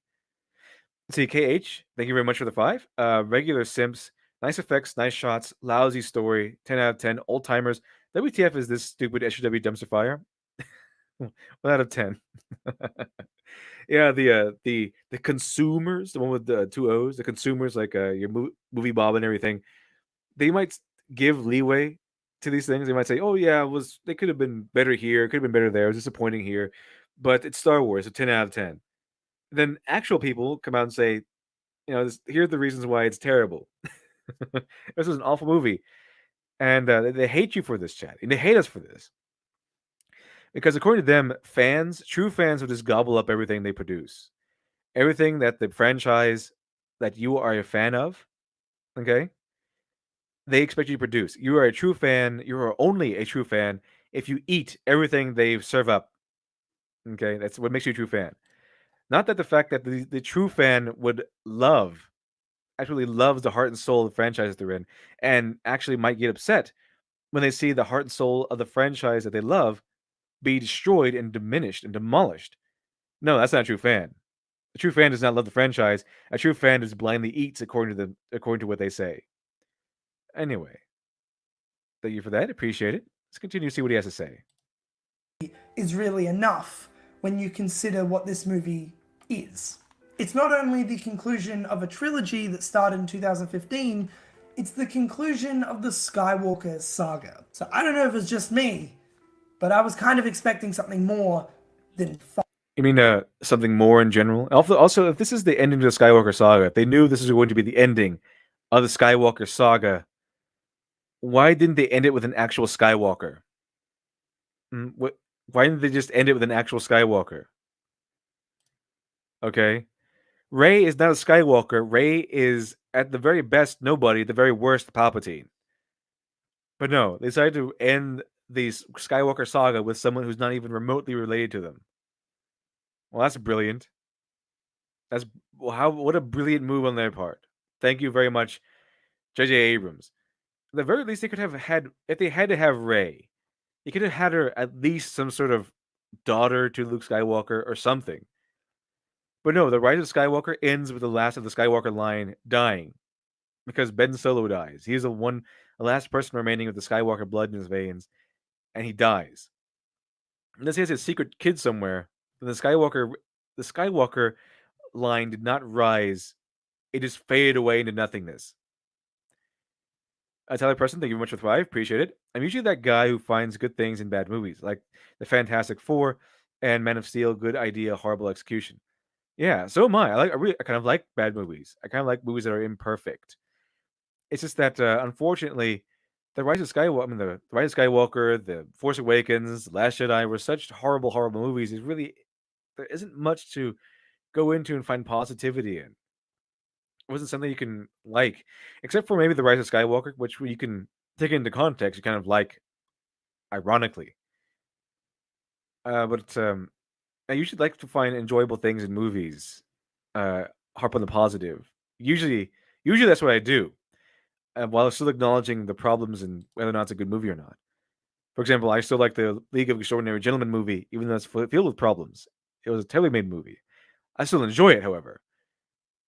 But the thing is, Last Jedi, not so good. It's a difference between just a movie that's bad, like for example, maybe some of the prequels you may consider bad. I would consider some of the prequels bad. But the difference between a movie that was just happened to be bad and a movie that seemed to actively hate your guts, which was The Last Jedi. And I think that's why so many people like to defend it, because it hates the guts of the people who are on the quote unquote wrong side of history. Anyway, Rock and Sail, thanks for $99, appreciate it. The voice of woke is a soy-filled British accent. Unfortunately, that seems to be true. Because I think this guy might be Australian. I think he might be, but it seems to be this accent that just seems to give voice to the wokeness. And unfortunately, Doctor Who has really ruined the London accent for me. Right, the London accent has been the voice of wokeness in Doctor Who for a long time. And every time I hear the London accent now, I just think, okay, they're going to be woke. They're going to be an NPC SJW weirdo. Okay, unfortunately, that seems to be. I can't help it. I know not all Londoners are like that, but to me, it's a kind of like a instinctual audio cue. I hear a London accent. I hear social justice. It's very unfortunate.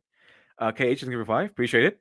Maybe the rise of Skywalker does not mean the literal rise of Skywalker. Instead, the rise of Skywalker meant the true Skywalker rising to heaven. Oh, that's just dark. That's just brutal. Oh, that's just mean. But you're probably right on that one. You're probably right. The rise of Skywalker, they rose and died. Or maybe it was because at the end, did you remember at the end? If you haven't seen the movie, Ben Solo climbs up a cliff. He rises up a cliff so they can give his life force to Rey and bring her back to life. Angel That Sword, it is more than just the creators hating your guts. It is also that the movie cannot thoroughly be enjoyed beyond its poor writing because it stands upon a foundation that is known for its writing. Exactly. People loved the original Star Wars because it was a movie, it was a story we can connect with. It was built on the hero's journey, which was a journey that Joseph Campbell put together because he saw these patterns everywhere. Okay. He saw these patterns through different cultures and through different eras, throughout time, throughout different cultures across continents. This is a story people liked, and it had good writing. It had people rising to meet almost impossible odds. It had heroic and noble people with heroic and noble intentions. It had Han Solo, who was charismatic but rose uh, from his relatively terrible demeanor, relatively selfish demeanor to becoming someone selfless. A non-hero becoming a hero, and same thing with Luke. Same thing with Leia.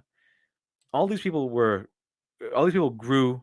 Okay, grew from nothing to something, especially over the course of the 3 movies, and we grew from one point to the next. And it was great writing. It was a fun adventure, and then they come in with these sequel trilogies, the sequel trilogy, and it is nothing. It's just the first movie was just a rehash of A New Hope. The second movie just actively hates you and seems to actively hate Star Wars. And then the third movie is just kind of picking up after the travesty that was the second movie. While trying to say, please, Star Wars fans, we actually don't hate you. Don't listen to The Last Jedi. We don't hate you. Okay, come back. And unfortunately for them, there was no going back at that moment. It was already the third movie. And they still had to inject woke nonsense into it. So yeah, the original trilogy was good writing. It was made by hungry people, made by people who want to produce a good story with good characters. Well, the sequel trilogy was a trilogy that wanted to produce what their idea of Star Wars was. Star Wars is not a thing in the original trilogy. When the original trilogy came out, Star Wars is not a thing. So they were trying to do their best, put their best foot forward, make sure everything was great and perfect, so they could produce great stories and a great character. Even going towards the hero's journey, putting in all kinds of philosophy, making things interesting, making things viable, making things making things not just relatable, because relatability is not that important in the context of heroes and heroism. But they made it relatable, and they made it interesting. They made it a good story to follow, and that became the foundation of Star Wars. Good versus evil, simple adventures, and a great story, a great fun story that even that you don't have to have the person look like you on screen to identify with them. Even from men to girls, from boys to girls, to men to women. Okay, anyone can identify with Luke Skywalker's struggle and his journey, and it does. It just so happens to be a franchise that kind of caters more towards men because it was made by men. You have more violence and war. It's that's the part that really kind of makes it a man's franchise overall. But the journey of Luke Skywalker is relatively universal because it was built on the hero's journey, which was relatively universal. So here we go. Fine. The truly weird thing about this movie is that it feels like it was written by a bunch of Reddit users. And I don't mean that in the sarcastic, oh, the writing's bad way. I mean it in the weird way that this film needs to tie everything together. It just doesn't. It really doesn't. It's a sort of amalgamation of a bunch of Reddit theories and fan theories of on the internet since 2015. See, Rogan Sino, thanks for $1.99. Appreciate it. Appreciate it. Can something be so good it ruins an entire medium? I have no idea, actually. But fear not, that was not the case with Star Wars with the Star Wars sequels. Okay, they were not so good; they ruined everything. I'm pretty sure the Last Jedi people, the Last Jedi defenders, would like to argue that point, but that wasn't the case. That wasn't the case. Anyway, but that's a really good question. Can something be so good it ruins everything? I'm not sure. But we'll see what happens. Let's see what happens with what he has to say. I don't know. That's really, I'd like to explore that. Is if you can have a franchise and then you make a movie that's so good it ruins everything. Maybe that kind of happened to in a trilogy of the Dark Knight trilogy by Nolan. That the second one was so good it kind of outshadows the other or outshines the other ones. But I'm not sure specifically. I'm not sure if it could do that to an entire medium. That's a good question. Anyway. And it really does feel like that. You know, this movie is just confused about what it really wants to say. I'm not sure if the movie wants you to look back on nostalgia fondly or to majorly question it. The movie doesn't give me an answer. It says you can do both, which I fucking disagree with. The movie seems to end with the implication that we need to literally bury the past. It's time to let old things die. I mean, Rey at the end of the film buries Luke and Leia's lightsabers deep within the sands of Tatooine. So it's a literal way of saying we're moving past all this bullshit. We're doing new stuff. But then less than 30 seconds later, the movie does a callback to the original film from 1977. Yeah. I mean, because bury the past thing, I think it was in Last Jedi, wasn't it? They wanted to bury the past, where they wanted to destroy the legacy of Star Wars, which they kind of did with Luke Skywalker, because that's what the whole point it seemed of the Last Jedi was just bury the past, destroy the past, get rid of the old stuff. We're heading towards the future of Star Wars. This is Star Wars for new generation, that sort of thing. The reason why the Rise of Skywalker ended the way it did was because it didn't want that. Okay, it changed directions. Everyone said, "Well, this is terrible, Rian Johnson. This is not what we wanted." You just kind of gave the big middle finger and spat in the faces of the Star Wars fans you wanted to cater to, and you're just catering to these weird soy boys. And so they ended it like this, probably because they wanted to end on the same note where the entire saga began, remembering what happened, remembering what came before, which is a better technique to use. Even Alan Moore says, "Remember what came before." Okay, this is a noble tradition. Just remember the men and women that came before you. Remember what has been done before, because it's a tradition. You can't just in a tradition you can't just wave off what had come before. You can't wave off the past. You have to look forward to a future built upon the past. Okay, you can't just disregard it because you want a whole different audience. It doesn't really work that way. KH, thank you for the 2. Rocketino, take a look at Metal Gear Solid 3. Oh, right. That's actually a pretty good one, because I know Metal Gear Solid 3 actually it was such a foundational game. It kind of shook up a lot of stuff. I'm not really sure if it shook the whole medium. I do know it really rocked the world of Metal Gear Solid as a whole entire franchise. So let's see. So I don't know if it's just me, but I don't think you can do both those things. I don't think you can say, yeah, we're moving past nostalgia, but also be like, hey, remember Star Wars from 1977? Most of the movie's like sheer brilliance stems from the choice to just say, fuck the past. You know, when the movie is doing unique things and really...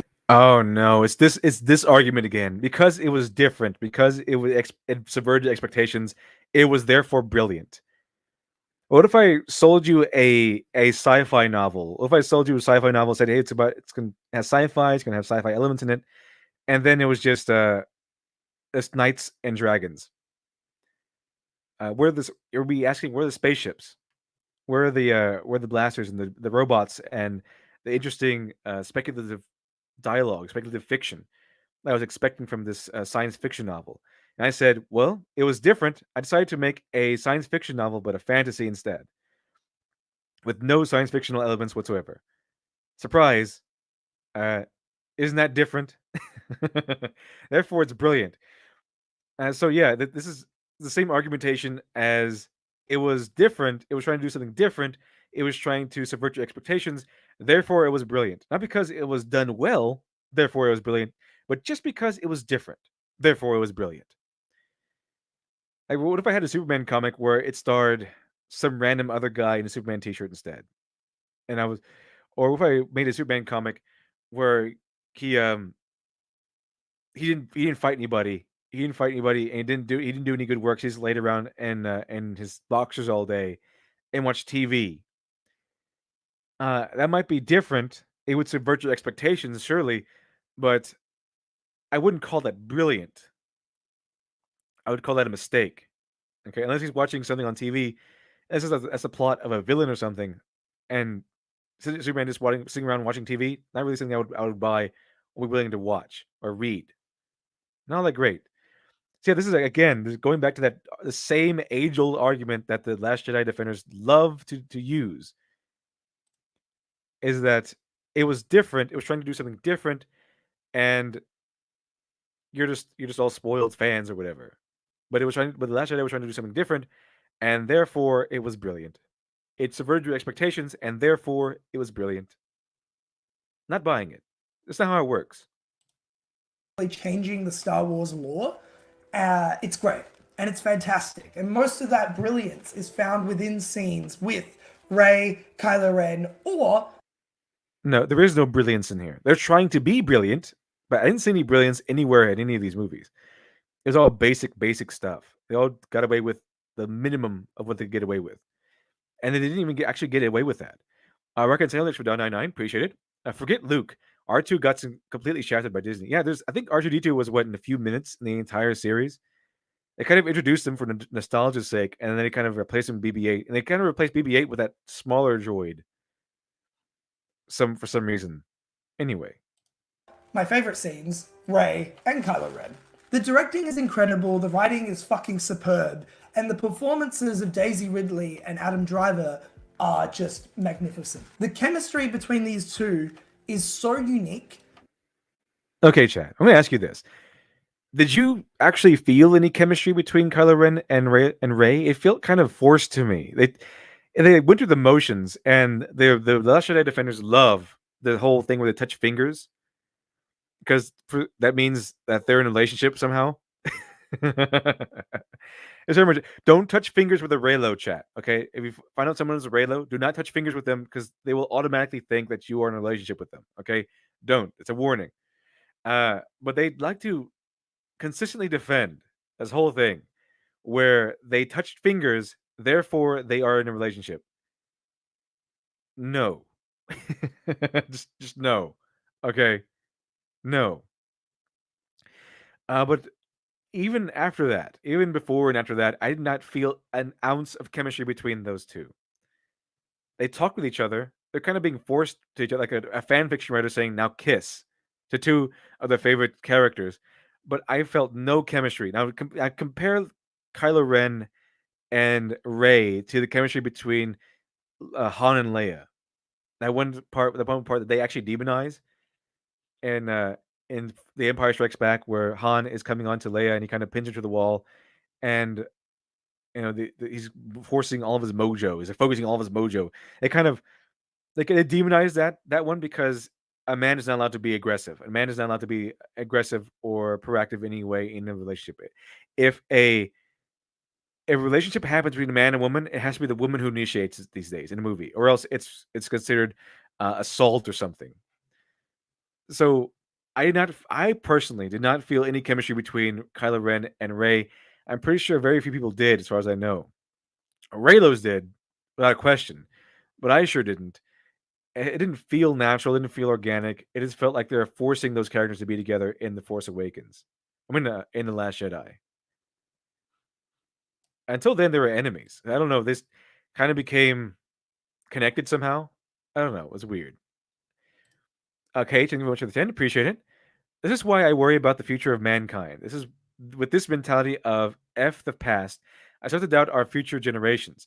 The reason we learn the past is to better ourselves in the future, for the future. Exactly. Exactly, because there's a reason why there's a whole class called history. Okay, you learn history from I think what elementary school, and then high school, and then beyond, because history is important. Don't forget the past. Don't bury it. Don't kill it if you have to. The past is very, very important because the past teaches us lessons. Okay, the past teaches us lessons. Why do you think there's the whole Germany thing in World War I? Okay, World War I, we really punished Germany for their part in the war. And they were saddled with a bill they could never pay back because they were saddled with the entire cost of the war. And then after World War II, you think we'd do the same thing, but we didn't. We kind of helped out Germany at the end because we learned that the whole punishment from the Germany underwent from World War I was the reason why. Okay, was the reason why Germany was left in the state as it was, where it got so desperate that a tyrant could easily take over. So they decided, well, no, we're not going to do that again. We learned from our mistakes. We learned from the past. We're going to help Germany this time so that it doesn't fall into the same situation as before. We won't have a repeat of World War II. And learning from your past is probably one of the most useful things. Okay, useful things that you can ever do. Learning from your past, okay, is learning from past mistakes, learning from what you've done before, what you've done before, learning from the mistakes of other people. And that's why there's so many that's why there's so many motivational speakers these days. That's why they bring former gangsters, former gang members to schools, so that the children, the high schoolers or the elementary schoolers, don't go to the same things, don't go to the same mistakes. The people will come on stage and say, "I was once part of a gang. I lost, I lost my family. I lost my brother. I lost my girlfriend. I lost my wife. I lost my kids. I got into drugs. It really ruined my life. I was on my way to a very good school. I was on my way to having a very good job, but I was in the gang and it ruined all those prospects." And so when they lay out the past, their own personal past, a personal past that these other people can easily go down towards, right?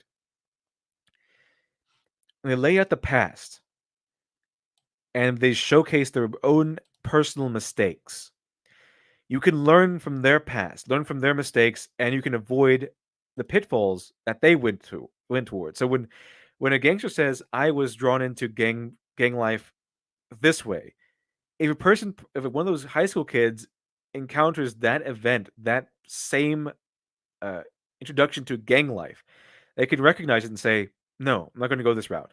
This is how the other guy got into a gang life. I'm not going to go this route." So yeah, forgetting the past, killing it if you have to, that's not brilliant. That's dumb. That's egotistical and dumb. Don't forget your past. Remember it.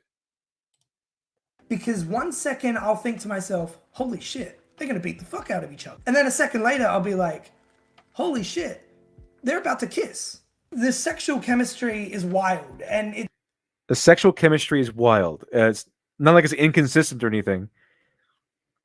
Okay, so they went from they're going to kill each other to they're going to kiss. It's like they're old lovers or something. Now, this might work. Okay, it might work if they had established this relationship in The Force Awakens. Okay, if they were lovers in The Force Awakens, then you can have this this quick change of emotion in the Last Jedi, where they go from wanting to kill each other to wanting to kiss, but they don't, not at all. This is where the relationship begins. It's kind of strange how they have these strong feelings, this emotional sexual chemistry, as he puts it, out of nowhere. Okay, it would be interesting if they had a setup first, so that we could see why they would be so conflicted in their emotions, but we don't. They go from enemies to touching fingers to wanting to kill each other again. Maybe, I don't know. It's kind of hard to say. Anyway, let's continue. it's such a unique thing to do in Star Wars, to have a love story between the hero and the villain, and to connect them in a really thematic and metaphoric way. I found that to be so cool. The way Kylo is torn between the dark side and the light side found within Rey. It's clearly what interested them the most, and I just wish that we had more of it. There are a number. You know what's interesting though, chat? A lot of these other Last Jedi defenders also try to say one of their argumentation is that Rey was drawn towards the dark side. So this doesn't really work as well if he's just saying, like, he has to disagree with a bunch of other Reylo defenders. Okay, he has to disagree with a bunch of other Last Jedi defenders if he wants to say that Rey is completely light, because a lot of them have to justify their views and their defense by saying Rey is conflict because she's drawn between the light and the dark. Interesting stuff. Like they have to go to all sorts of mental gymnastics so that they can justify their views. Anyway, KH, thank you very much for the 2. Appreciate it. Fan service done wrongly. Yeah. Yeah. It's like they don't know what they're doing almost. They don't know how organic relationships work. They don't human very well. They're NPCs, remember. They're NPCs. Let's see here. Arc Mag. If it wasn't set up well, but that would be difficult, LD. We're talking about J.J. Abrams and Rian Johnson here. Yeah, so I mean, we're talking hypothetically here. So of course, asking them to set up anything well is a huge ask, almost verging on impossibility. But had it been done well, they could have made this work, at least somewhat. Because I know what they're trying to do in the Rise of the Last Jedi. They're trying to bring Kylo Ren from complete villain to more of an anti-hero, kind of like your Zuko type. They're trying to make him like, oh look, he might be redeemable. He's bad. He's a bad guy, but he might be redeemable. Okay, he might be redeemable still, and that's what they're trying to do. They're trying to make Rey bring him over to the light side as a redeemable person, which is why, by the way, they continue to make Kylo Ren normal looking. Because he was really into that dark side stuff. He got really into the hard dark side stuff. But for some reason, he didn't have to pay the price for that. He remained normal looking, right? Like, normally when you're on the dark side, and you use a lot of dark side powers, you become like a grotesque looking, kind of like look like you're decayed and everything. Your skin starts to look like it's rotting. That's what normally happens. But Kylo Ren didn't do that. It's kind of like Jesse Pinkman in Breaking Bad, with all of his meth use, right? And his teeth never went bad. His teeth remained perfect, even though he did meth a lot. It's kind of like that. He doesn't pay the price for his actions. And the reason for that is because they wanted Kylo Ren to remain sympathetic, and in order for him to remain sympathetic, it was easier for them to do so without doing so much work if you remain kind of attractive and handsome. And it'd be a lot harder if he deteriorated physically due to his use of the dark side. Number of like religious allegories in this film, and I love them. I love Rey. Okay. What religious allegories?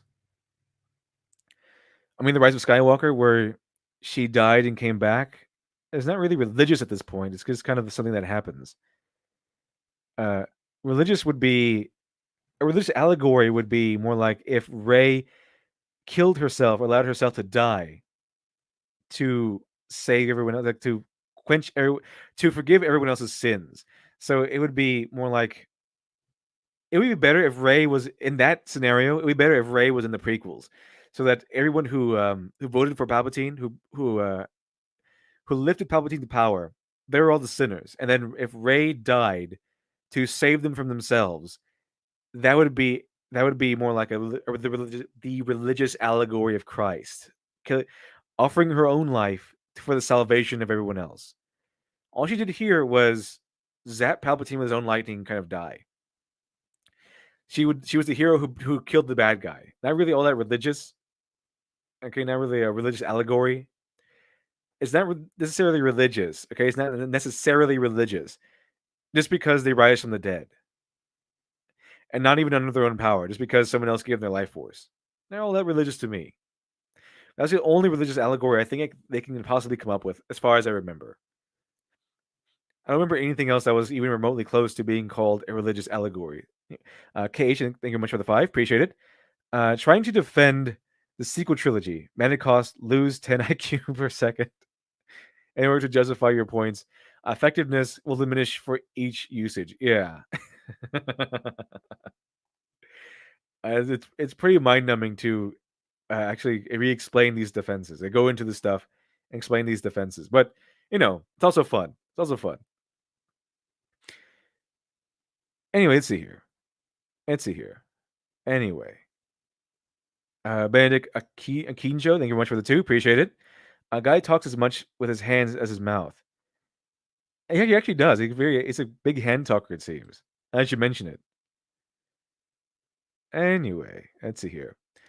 Flint Glockwood, these new SJW Star Wars films are this guy's religion.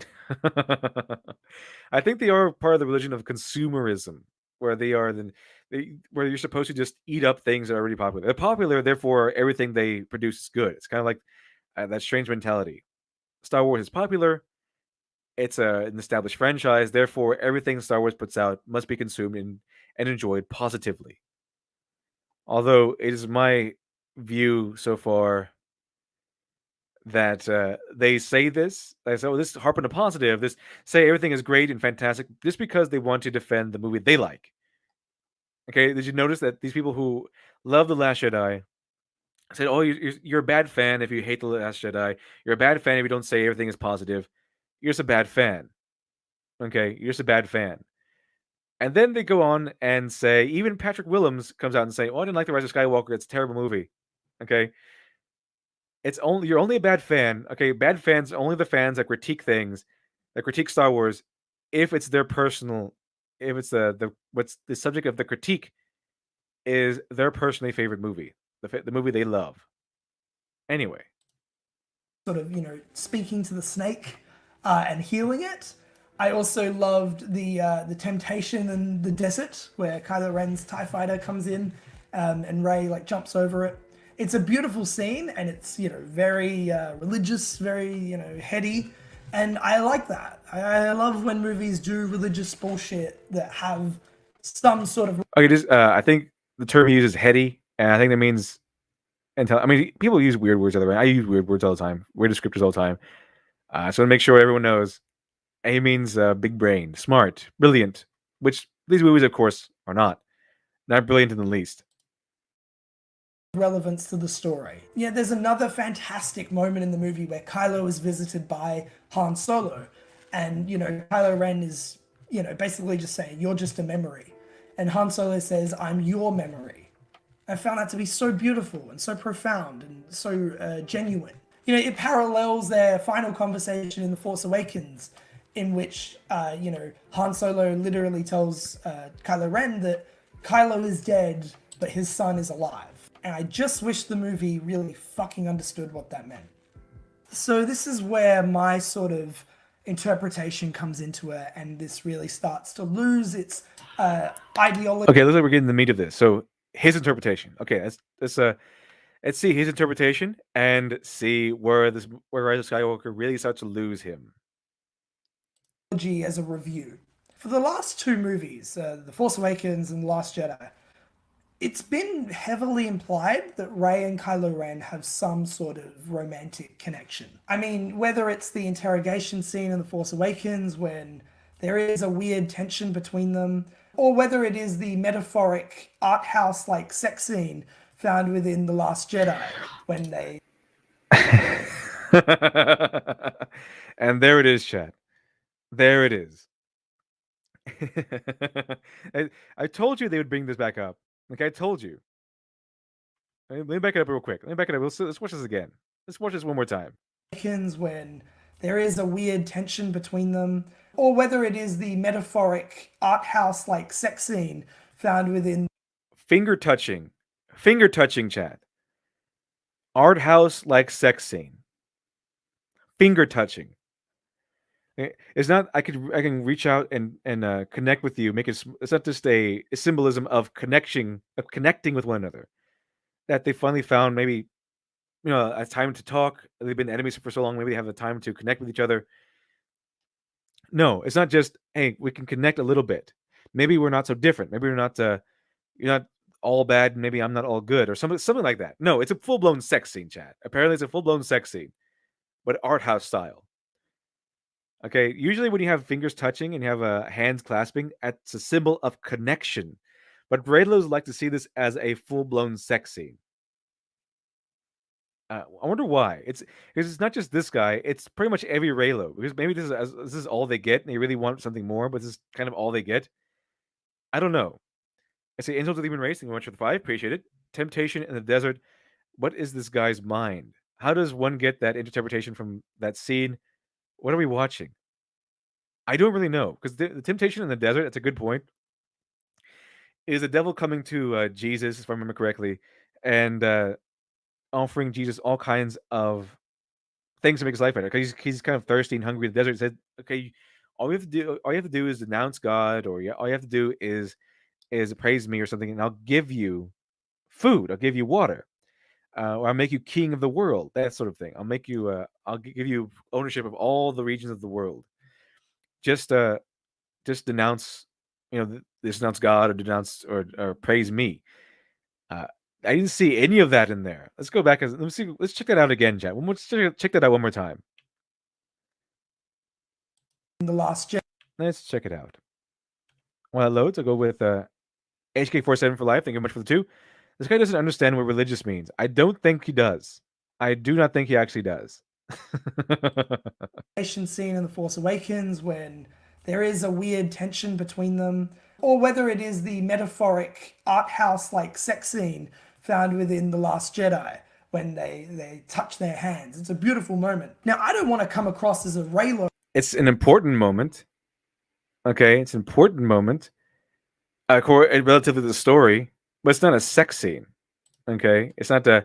It's a moment telling us that they can connect, that they are making connection, that formerly a good guy and a bad guy were making a connection. Okay, a connection. That's what they're doing. They're force Skyping with one another. They're talking to each other through the force, where they can actually see each other. Okay, they can actually see one another. And that's essentially how it goes. That's all it means. That they can see each other, and through their conversations, they're making a sort of connection. But but Raylos love to see this as something more. Raylos love to see this as them having full blown sex. Apparently, KH, thank you for the 2. Is his some kind of Kiki virgin boy? I don't know. It's kind of weird. I don't know. It's just a Raylo thing. It's a Raylo thing. It's somehow it goes from we're connecting as two people, as maybe we can make a connection between former enemies. Maybe we can have maybe we can one day he can be redeemed or something.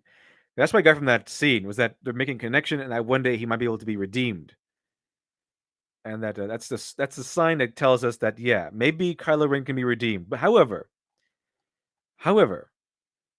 that's not what they see, chat. That's not what they see. They see full blown sex somehow, weird kinky finger sex. Is that something like that? Wasn't that an Avatar by James Cameron? It was like they something with hair or something like that with fingers, or something weird. And see Barry Bend. Okay, Raylos are worse than the Kira fans, but they do use the same argument methods. What Kira? Are there more What do Kiras do? Like a Kira from Death Note? Does he have those fans that defend him like that? That's strange. I haven't seen that personally. Let's see here. Net champion, religion. You keep using that word, but I don't think it means what you think it means. I don't think think it means what he thinks it means either, chat. I think he's using it because it sounds fancy. Benzi, LD, it's projection because these people have never touched the opposite sex. Oh, brutal. But I don't know. It's weird. How do they get full blown sex scene from them touching their fingers over for Skype? I have no idea. Matthew J. Mimnaw, thank you for 5. Appreciate it. Maybe the SJWs like this movie so much because an accidental theme is constant confusion. It resonates. Also, sex scene. SJWs are thirsty. Yeah, they surely are. But yeah, if it has anything to do with themes, I'll buy it because that's what they like it. That's the only defense they consistently put up for The Last Jedi. My themes arguments. They can't really pull anything from the actual movie itself. No, they can't do that because even in their minds, the movie is terrible. They just can't admit it. So they think it's brilliant because of the things they see outside of the movie. They say, okay, this This means this, and this scene right here in the Last Jedi. This means that. Finger touching means sex. There's the temptation of the desert, which is nowhere in this movie at all. If you notice that, it's exactly what they keep doing consistently. Okay, it's exactly what they keep doing consistently. Is that it's always the Last Jedi is brilliant because of what happens outside of the movie. That's what happens. It means this and this. It means this. It actually means this. It's a metaphor for this. It's a metaphor for that. Let's see. The one servant of Stania who wishes Minlin one. Kira from Gundam Wing. I'm guessing. Oh, okay. So there's a Kira in Gundam Wing. Or Gundam Seed, something like that. Or yeah, Gundam Seed. That's what we're talking about earlier. Anyway, let's see here. Criminal Imagination. Thank you much for the 5. Appreciate it. He took Seth Rogen's Sausage Party was way too seriously. I've not seen that actually, but it just being called Sausage Party and being done by Seth Rogen, I can kind of get an idea of where you're going with that. Thank you very much. Appreciate it. Let's see here. Okay, so Hatch 450SX. Oh god, Kira from Seed. First season so annoying. Second series, I wanted Shin to die so much. Okay, I got to see this now. I have to see this. You keep bringing the Gundam Seed up as the Mary Sue and having ravenous fans. So now I have to check. Now I really have to check this out soon. This is it sounds really really good to me. It sounds scrumptious. Anyway, let's continue with what he has to say. It's a beautiful moment. Now, I don't want to come across as a Reylo stan, but that's fucking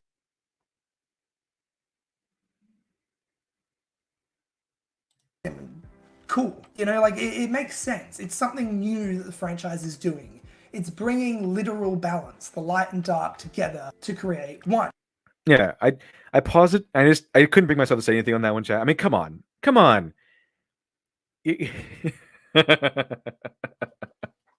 I don't mean to sound racist, but come on, like really? I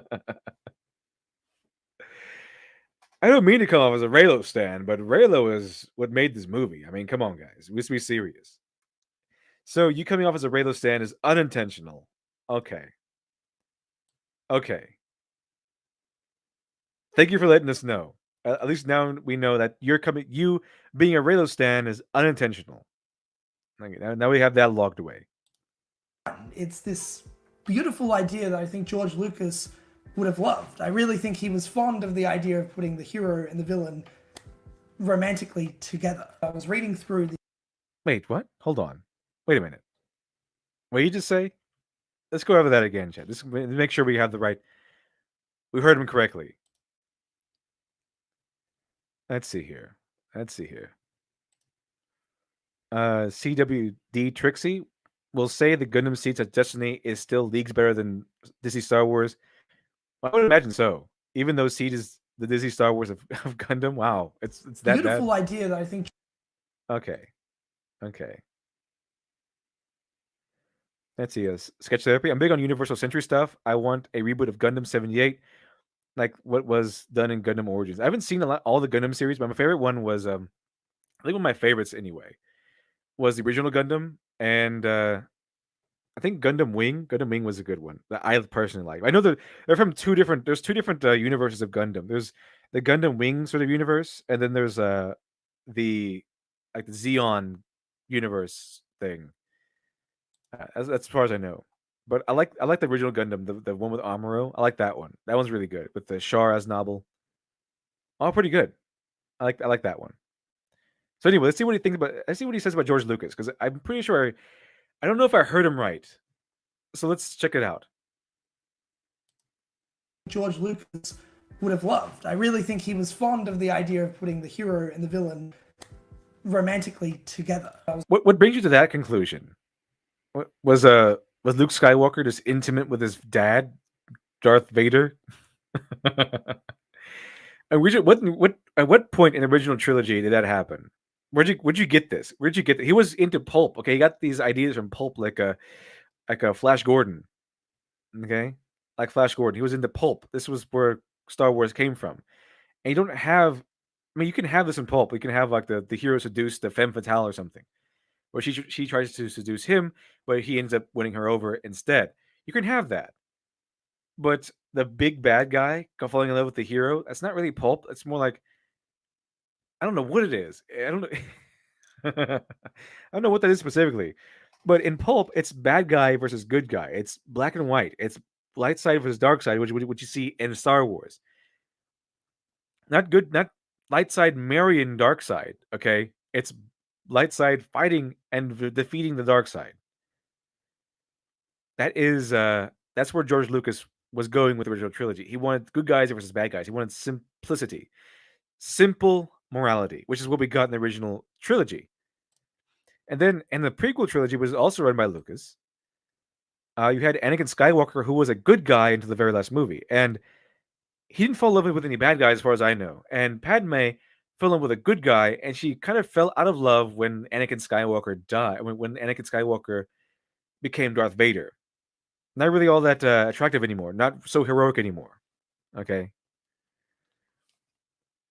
so never once in the 6 movies Lucas produced of Star Wars did I see an instance where you had a good guy fall in love with a bad guy. The main good guy fall in love with one of the main bad guys. Because Kylo Ren is not just a lackey in this one. He has more of a bad guy role than Darth Vader did. Because during The Last Jedi, he kills Snoke and becomes the supreme leader. Or Snoke dies and becomes the supreme leader. It's kind of like if in movie 2, you had Darth Vader kill the Emperor and become the Emperor himself. And then still want him to be redeemable. Kind of awkward. Kind of awkward there. So we'll see what happens. We'll see what happens. But what else does he have to say? I was reading through the music notes for Rey and Kylo Ren's themes, and they actually have very similar notes. I think the first 3 of Rey's are the last 3 of Kylo Ren's, or, you know, or flipped or whatever. At least he's talking about literal themes, as in like the music themes, and not just themes. So at least there's that. And those same 3 notes are actually from Across the Stars, the love theme for Anakin and Padme in Episode 2, Attack of the Clones, which I'm doing a video about very soon. So the whole time, you know, even the composer is like, hey, you know, I think these two want to fuck. Okay, hold on. In Episode 2, Attack of the Clones, which I'm doing a video about very soon. So the whole time, you know, even the composer is like, hey, you know, I think these two want to fuck. Yeah, it's romantic because it's supposed to be romantic. Okay, they're on a literal date. They're not enemies. They're not enemies in that movie. In Clone Wars, they're not enemies. Okay, Luke Skywalker, or not, Anakin Skywalker is actually the bodyguard of Padme there because I think she has a threat on her life or something. They're not enemies. Okay, they've been secret lovers, and even the Jedi Council at that point knows very dangerous to put them together. We probably shouldn't send them off together, but we will anyway.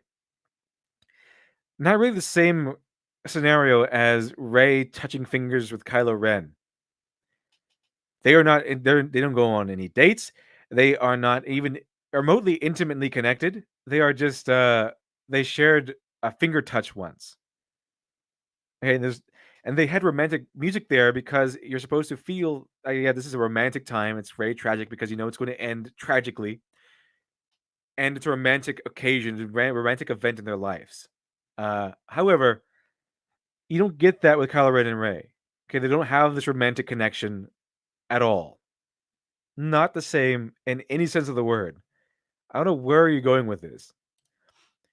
Into the Human Race, thank you very much for the 5. Appreciate it. Well, Luke and Vader did touch fingers when Luke dragged Vader back to the shuttle and Return of the Jedi. Oh, that's gross. Because obviously that meant that father and son, incest. Does incest happen in according to in the vision of Raylos, Luke and Vader had incestual relations because they touched fingers. I'd rather they didn't. I'd rather not think about that. That's really gross. That's really, really gross. No, fingers not mean you're in love. Finger touching does not mean you're in love. It doesn't even mean you're in a relationship. It just means it's a visual cue. Okay, it's an age-old visual cue, meaning that you're making a connection with someone. That's it. And we don't get romantic music between Rey and Kylo. We get tense music because they're not in a relationship. Okay, they might be starting one maybe later, but the finger touching does not make that happen. And there's a huge other world of difference, whole new world of difference between Anakin Skywalker and Padme being actually together in a romantic setting, being secret lovers, and Kylo Ren and Rey, okay, who are active enemies. Okay, just different things entirely. Despite the rushed pace, the over-reliance on MacGuffins, all would have been forgiven if they gave Kylo Ren and Rey the ending that those characters really deserved. Really? Really? That's where you're going with all this. So let me get this straight. Let me see if I had this correct. You were correct me if I'm wrong, chat. Okay. I'm gonna go over what he just said one more time. Correct me if I'm wrong. Okay. So the terrible story, the heavy reliance on MacGuffins that ultimately are just struck meaningless by the end of the actual movie. All these terrible things would have been forgiven if Reylo happened. If they just concentrated on producing Reylo, and he doesn't want to come off intentionally as a Reylo stan. So him coming off as a Reylo stan is unintentional somehow. Okay. Let's see what happened. Okay, so everything, all the terrible things would have been forgiven. Okay, all the terrible stuff, all the bad writing, all the heavy reliance on the MacGuffin, the video game progression, the insult to Leia, the insult to the Star Wars legacy, all that stuff would have been forgiven. Okay, if they made Reylo happen, if they gave Reylo the attention it deserves. So how are you not a Reylo stan again? I'm confused. So am I wrong, chat? Is that what you heard? Because that's what I heard. That's what I heard, chat. Everything would be forgiven if only Reylo happened. If only Reylo was given the proper attention. That's what I heard. Let's see here. Ben Z, like I've seen any video about it or anything, but I'm like old school. I saw all the episodes of the original and Walt's build models. I haven't even thought about Gundam in years. Yeah, I guess it's doing the Gundam conversation. Let's see here. Let's see here. The one servant of Santania who wishes Minlin won. Did they wear gloves or like to call it hand condoms? Oh no! Practice safe finger touching. If a Raylo's nearby, always remember to practice safe finger touch. Okay. Remember to practice safe finger touch. Let's see here. KH, thank you very much for 5. Appreciate it. Maybe he is a byproduct of child abuse. That is why he fights. That's why the fights of Rey and Kylo are the true epitome of good relations in his eyes. I have no idea. That's really disturbing if if that happens to be true. It's pretty bad. Pretty bad. I mean, come on. This because they're fighting. That's not romantic. There's a difference between fighting and romanticism. They might fight with each other, and it might be romantic if they weren't trying to kill each other. Okay. If they don't have to be serious. Usually, when you have two people fighting and they're trying to be a romantic relationship with each other, it's usually because they're like play fighting. They are not taking each other seriously. So remember the fight between Zorro and I forget what her name was. The Mask of Zorro. It's one of my favorite movies. Well, the Mask of Zorro, the Zorro fights his love interest with a sword, but they're playing with one another. They're not being serious. Okay, it's almost comedic in how they fight with one another. They're not active enemies. They just happen to be on opposing sides for that moment. Not one of them had been trying to kill the other up to that point. So you can say Rey and Kylo have been fighting romantically. I don't see it. In order for them to fight romantically, you would have to have a situation like Zorro and I think it was Catalina. I forgot, but it's one of my favorite movies. I can't remember what her name is, but it's one of my favorite movies. So in their battle, they weren't trying to kill each other.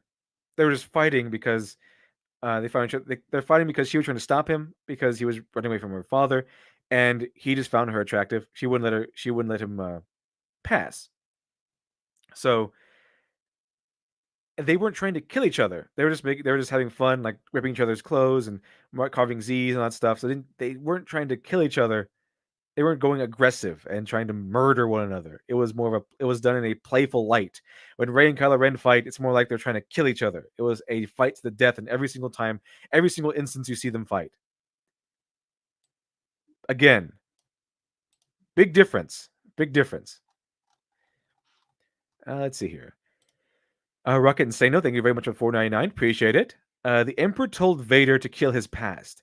That's the dark side in a nutshell. Abandon all things that hold you back in pursuit of power. It's evil. On that note, and you mentioned that, one of the essential steps of a cult is it's cutting off the person trying to induct into the cult. It's having them cut off all ties to the outside world, all ties to the past. So getting away from the loved ones, getting away from everyday life, making sure that their whole devotion, their everyday life, is devoted entirely to the cult. So, in other words, what I'm trying to say here, chat, is okay. Cult leaders kill the past. That's the mantra of a cult leader. The mantra of someone who wants to induct you into an actual cult is forget your past, kill it if you have to. Right? It's time for on to the new future. Not a very good message. Not a very good message. Not a very safe one either. Okay, let's see here. Insult the Human Race, thank you very much. Appreciate that. Thank you for the 20. Every bad story beat would be forgiven if Reylo happened, but I'm not Reylo, okay? Yeah, kind of a contradictory when he says, the whole terrible production of the movie would have been forgiven if Reylo happened, and somehow we're not supposed to see him as a Reylo. Okay. And you just don't like these movies because you didn't get what you wanted. He actually says this later on, chat. I think he actually says something like this, that you want something different. And if he doesn't, they usually say that anyway. But you didn't like The Last Jedi because it was different. And then wait, he said this actually. Here we said this. And it was doing something different, therefore it's brilliant. And people who don't like it because it was doing something different. Okay, movies because you didn't get what you wanted, but this movie would have been good if I got what I wanted. Yeah. Strange how that works. You're a whiny toxic fan because you didn't get what you wanted. But this movie would have worked if I got what I wanted. A very interesting thing to point out there. Very interesting thing to point out. So let's see here. Let's continue. If they gave Ben the proper redemption and a fucking family, I would have been so satisfied. And they do it. So that's exactly what he wanted. This movie would have been better if they gave me what I personally wanted. And that's to get Ben Solo redeemed and to give him a family. A new one, because he killed his old one. Remember the whole kill your past thing? He killed Han Solo, which was his dad. He tried to kill Leia. He almost killed her if she didn't activate her Mary Sue powers and become Leia Poppins. Anyway, you know what, chat? Hold on. Let's see here. Okay, chat, should I just do a Gundam stream one of these mornings? Will that make you happy? If I just do a Gundam stream? Let's talk about Gundam. Maybe Gundam Seed.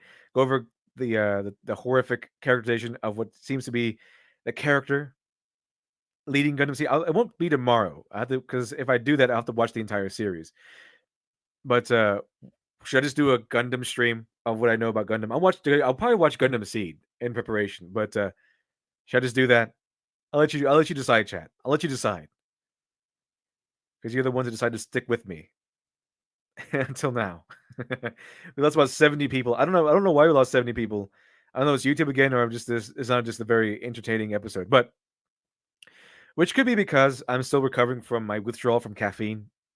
I decided to cut out all caffeine. It's not all that great, chat. It makes you miserable, the withdrawals. But it could be because of that. I don't know. But we lost about 70 viewers. I don't know. But because you decided to stick with me, I'll let you decide. And it seems we're getting a yes. I mean, yeses all over the place for a Gundam stream. Maybe I'll have a guest on. I don't know. I'll see if I can find someone.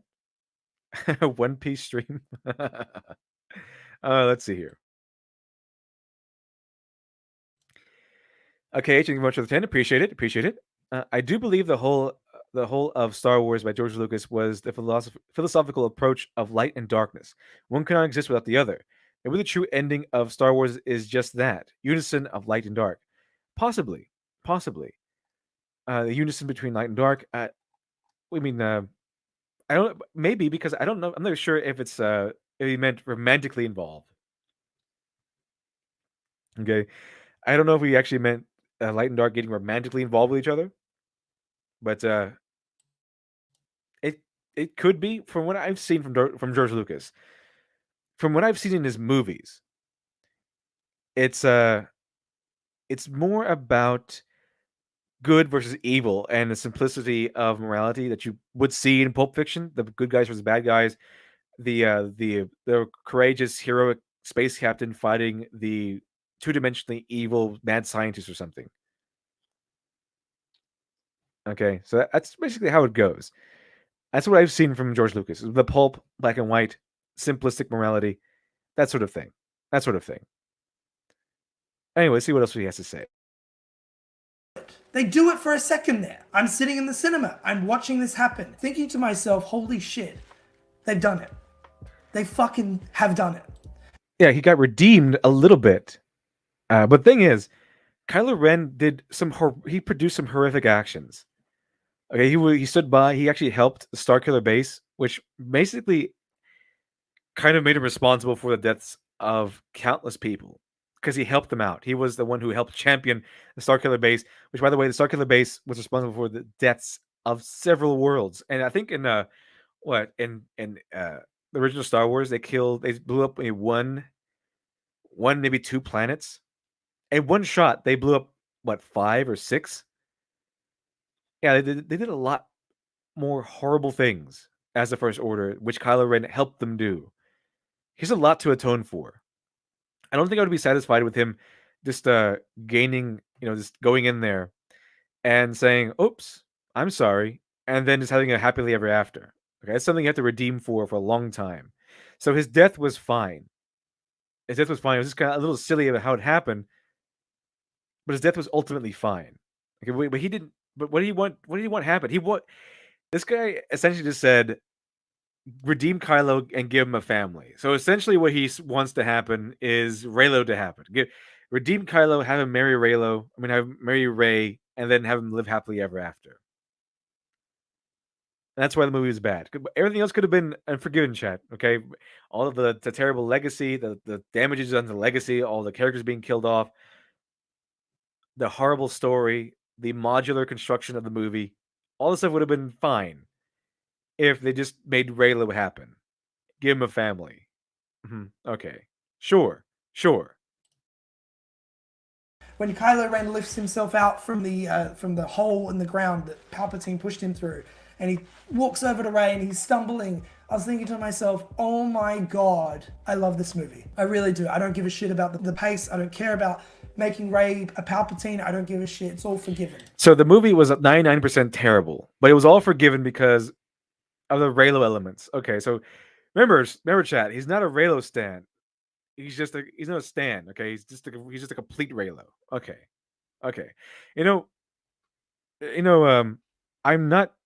I'm not sure if I'm the only one on this, but I didn't know there were male Reylos. I didn't know there were male Reylos. I thought they were all women. I thought they were all girls who wanted to see Adam Driver get with Rey. I had no idea that there were male Reylos.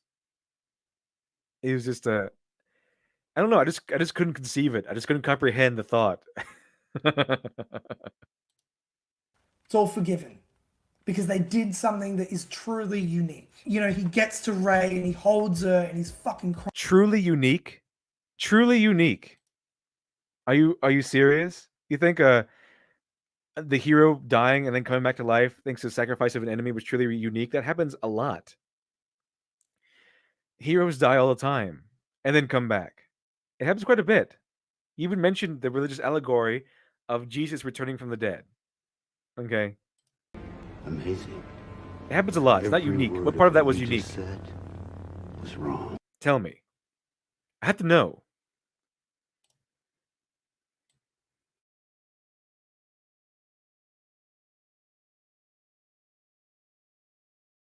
Exactly. Thank you. Thank you, Luke Skywalker. Thank you, Jake Skywalker. Thank you very much. Appreciate that. So let's see here. Reconciling for $1.99. Appreciate it. Fetishize toxic relationships, aka mental problems. Yeah. Yeah, I don't know why, but mental problems seem to be running rampant in the people who also like SJW NPC nonsense. Let's see here. S uh, there was a reference to the movie. Let's see here. Sketch therapy. At least Shakespeare committed to the bit in Romeo and Juliet. Yeah, Shakespeare was an actual writer, whether he existed or not. Whether they think he was like just a cabal of people called Shakespeare or not. Okay, at least Shakespeare committed to having that ending. So he killed off Romeo and Juliet, and he did not bring them back. They were not saved. That really helped drive home the message of the story. It is they had Rey sacrifice herself and then die and then come back. It's not all that unique. It's been happening in superhero comics for years. Crying, and the music is beautiful, and then he brings her back. He brings her back to life, and they kiss. And I was so happy for a second. They decide to kill Kylo Ren in the end. Yeah, because he was a horrible, horrible person. Okay, you can't just walk away from all the stuff he did. Okay, just because he brought Rey back to life and decided to side with the good guys at the very last second, doesn't absolve him from killing Han Solo, doesn't absolve him from his part in killing countless people, from obliterating the entire Republic. It doesn't. Okay, there's a trope for this. There's a trope for this. Death by I don't know what's called exactly. What's called death will redeem you, or redemption through death, something like that. It's on TV tropes. It's a trope done for villains who have done terrible things and have turned good at the last moment, and their death ultimately redeems them because they've done a lot of terrible things, but they ultimately are redeemed. So let's see here. Let's see. One second. Hatch 450SX. Young Ripper premiering a video with him and EVS talking. I'm guessing that's what most viewers. Okay. That makes sense. I also take the fact that I might just be continuing my not being as entertaining as normal, because of my caffeine withdrawals, which are still pretty much in effect. This is not as bad as yesterday. But yeah, that's fine. I'll try to do better tomorrow, or do better in the future anyway. Let's see here. KH, thank you much for the 5. Appreciate it. Maybe Hitler was right. Eugenics was the way to go for human advancement. Richard Dawkins got in trouble for that. I remember that. He got in big trouble for that one.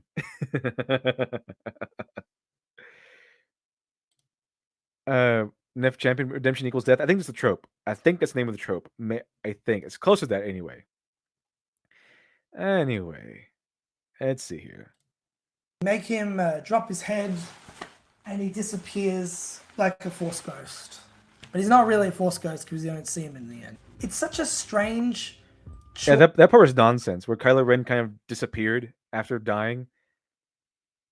I guess that's to signify that his death, his sacrifice, really did redeem him in the end. But he did way too much evil to be redeemed by that small mercy. I guess Darth Vader was redeemed, but the thing is, Darth Vader had a whole background. He had a whole other life of heroism before that even happened. So Anakin Skywalker was a hero and a champion of the light side, and then he had a long span of his life where he was a bad guy, and then he redeemed himself again. His heroic tendencies came over. Kylo Ren was just kind of a student, and then became evil, and then kind of did one good thing and died. And that's it. He didn't have anything to fall back on. So it made more sense why Anakin would be forgiven than why Kylo would be forgiven. Okay, or redeemed in the eyes of the Force. Because to me, it seems like the bad guys, the evil Sith, the Sith guys, they can't come back as Force ghosts. It's only for Jedi, good Jedi. So I don't know. I don't know how that works exactly. It's not. I know it's not definitive that only good guys become Force ghosts, but it's kind of been played that way. It's kind of been played that way. So let's see here. Sketch therapy, a decaffeinated devil. Yeah, I'm decaffeinated right now. Let's see here. Insult to the human race. Even though Mary Ray Sue dies and her body's stuck around. Yeah, it's kind of like the Force knew that Kylo Ren was going to come up and bring her back to life. I don't know. Let's see here. The one servant Santania who wishes Minlin had won. He wasn't supposed to die, but thinks snapped him. Yeah, well, he wasn't supposed to die. He actually survived. He climbed up a side of a cliff, and then he decided to redeem or revive Rey, and that's what brought him back to life. HK47 for life. Thank you very much for the 2. Appreciate it. The irredeemable sin of saving the Mary Sue. Now, that's true. That was the most irredeemable thing Kylo Ren could have ever done, was revive the Mary Sue. It was finally dead, and you brought her back to life. So maybe he wasn't such a good guy after all. Maybe he remained the villain of the Star Wars franchise. Maybe he wasn't the villain. He didn't remain the villain of the Resistance, but he remained the villain of the Star Wars franchise of making sure Rey could continue her journeys, which is a silver bullet to the seemingly unstoppable behemoth that was Star Wars. Choice, and it's one that the movie or the franchise or the series really didn't warrant. It wasn't built up towards. You know, if anything. How could you say this? How could you say this? So apparently, the finger sex and the relationship between Rey and Kylo, that was built up out of nowhere. Apparently, that was apparently built up, even though it wasn't. There was no hints to it. They just kind of force Skyped a little bit, and they were kind of in a relationship somehow because they touched fingers. But the whole thing from the Last Jedi to Skywalker, the Rise of Skywalker, where they make a connection, where Kylo was on his way to the light side. Whatever they did wrong, which was almost everything, but they did kind of hint to us that Kylo was redeemable. He was on his way to the light side. Yet there was still good in him or something. What do you think was going to happen? Okay, of course he was supposed to be killed off. He did so much wrong, and he had so little time to redeem himself that him dying at the end was kind of almost expected. If not expected, then tolerable or acceptable, because in his death he redeemed himself. Well, Into the Human Race, thank you very much for the 20. Appreciate that. Really do. And another one because you deserve it. I hope you have an excellent week this week, Literature Devil. Thank you for holding these streams. Oh, no problem. I appreciate it. I really do. Hope you had fun. Hope everyone has fun. But thank you again. Appreciate it. And to hear Joshua's V. But what if Hollywood collapsed because of the government won't bail them out? I hope they don't. Because if Hollywood falls, that means that new companies will have to rise, a new source of movies and stuff will have to rise, and they'll really stick it to all these arrogant weirdos in Hollywood. And Hollywood is this basically, since the theme of religious allegory has come up, it's basically just Sodom and Gomorrah over there. They're doing all kinds of nasty stuff. So it would really go to show them having Hollywood fall. Seeing all they'd be in the same position as these comic book pros, begging us back. I know I called you all deplorable bigots for years, but could you buy my movies? They'll go into crowdfunding movies. I can see that happening. If Hollywood falls, these former stars will go into trying to crowdfund their own movies. I can see that happening. I can see a movie gate or Hollywood gate happening, where a bunch of rogue movie producers will abandon the woke narrative and start crowdfunding movies you want to see. Okay, well, own a crowd. Here's a new movie I have, or here's a my Star Wars movie. It's not Star Wars, it's my own IP, but it's if you want Star Wars, if you're hungry for Star Wars, a good Star Wars movie, come back my crowdfunded movie. I can see that happening now. I can see that happening. I hope it does.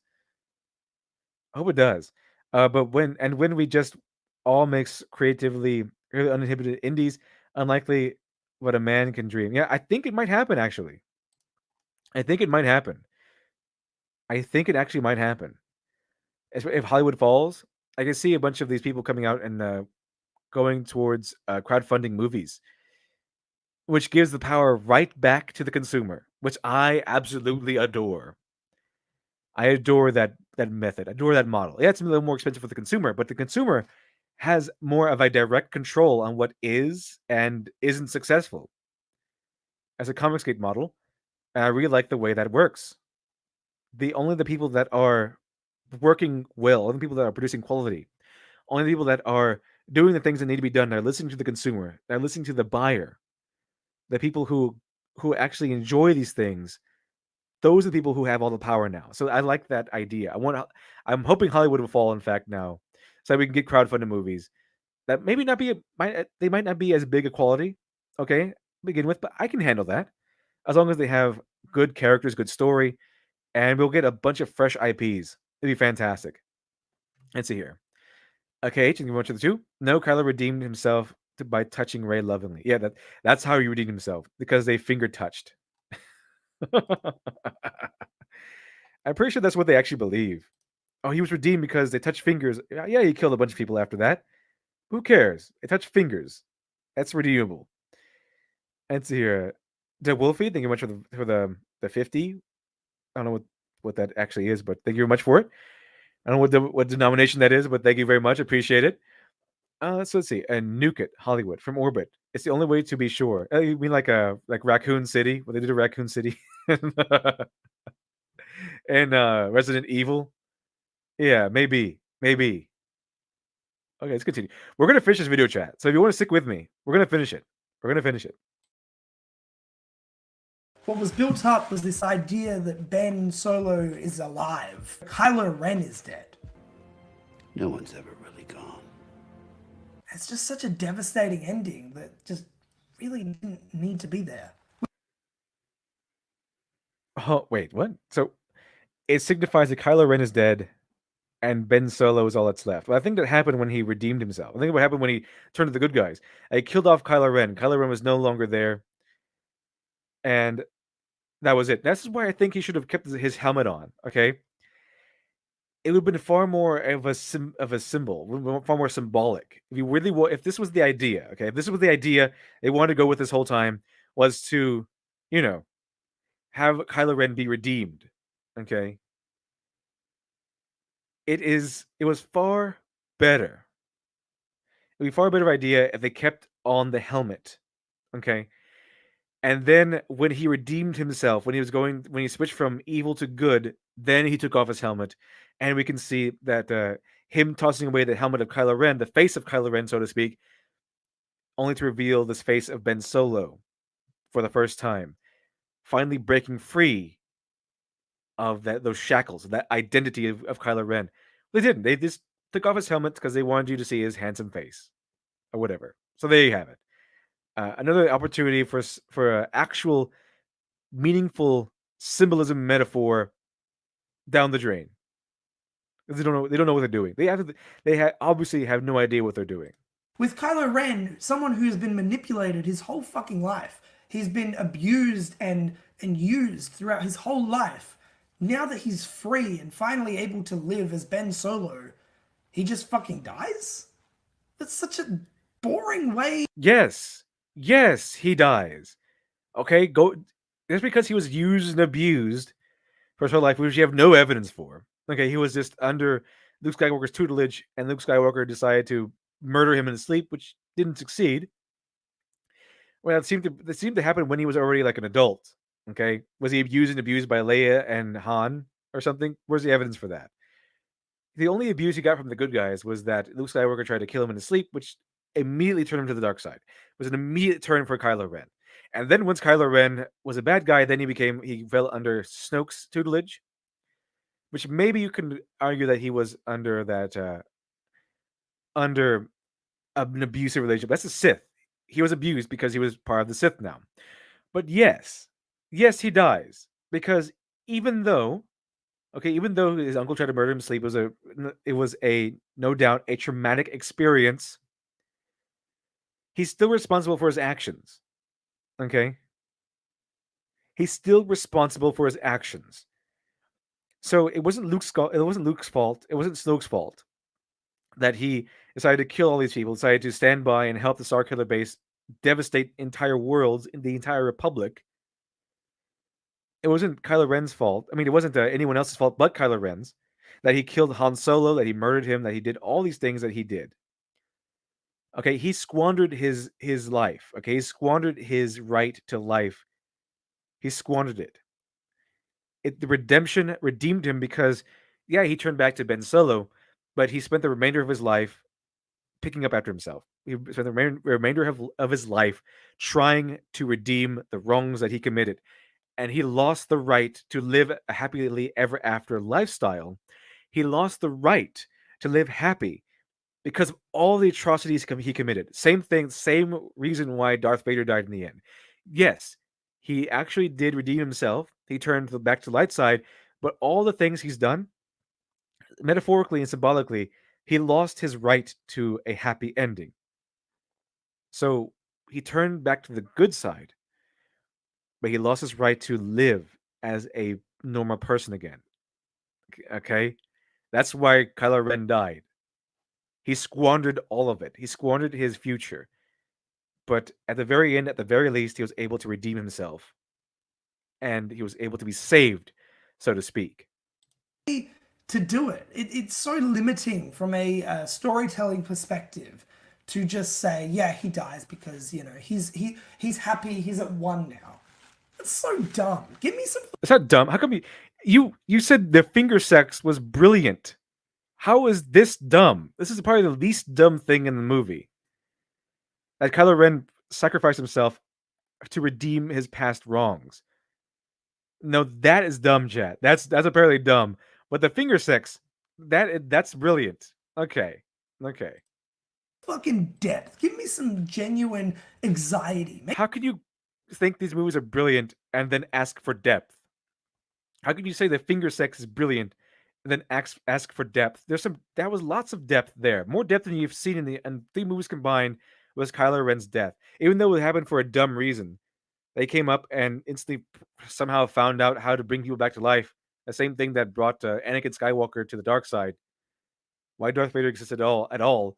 But that's what he did. Okay, he went through his whole journey as a bad guy and redeemed himself at the end. But because he was so bad, because he committed so many atrocities, just turning good for a second, helping to end Palpatine for a second, it wasn't enough. Okay, it was not enough to redeem him. It was not enough at all. He was redemption by death, and that's one of the oldest, most satisfying things, and more in depth things you can find in writing. Is having the bad guy turn good, and then sacrifice himself for the hero as an act of redemption. So no. Again. Amazing. Again. Every word No. of what you just said. No. Was Okay. wrong. Really strange how these people operate.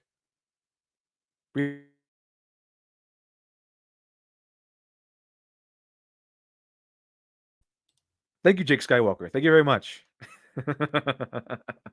So to him, the finger sex was so in depth and brilliant, but the metaphorical journey, or the journey of Kylo Ren, where he redeemed himself at the end for all of his wrongdoings that we saw him do from the movie one to the very end of the Rise of Skywalker, that lacked depth. That was dumb and shallow.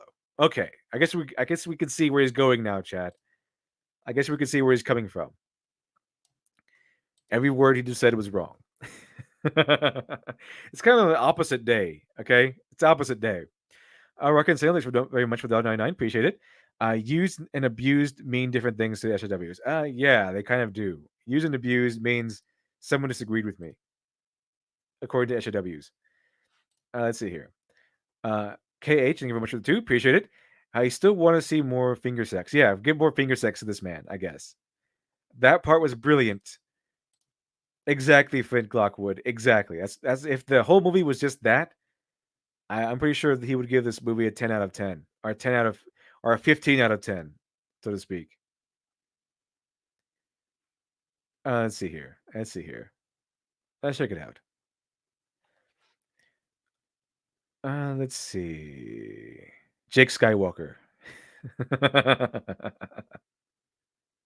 Okay, so let's see here. Let's check it out. Let's see what else he has to say.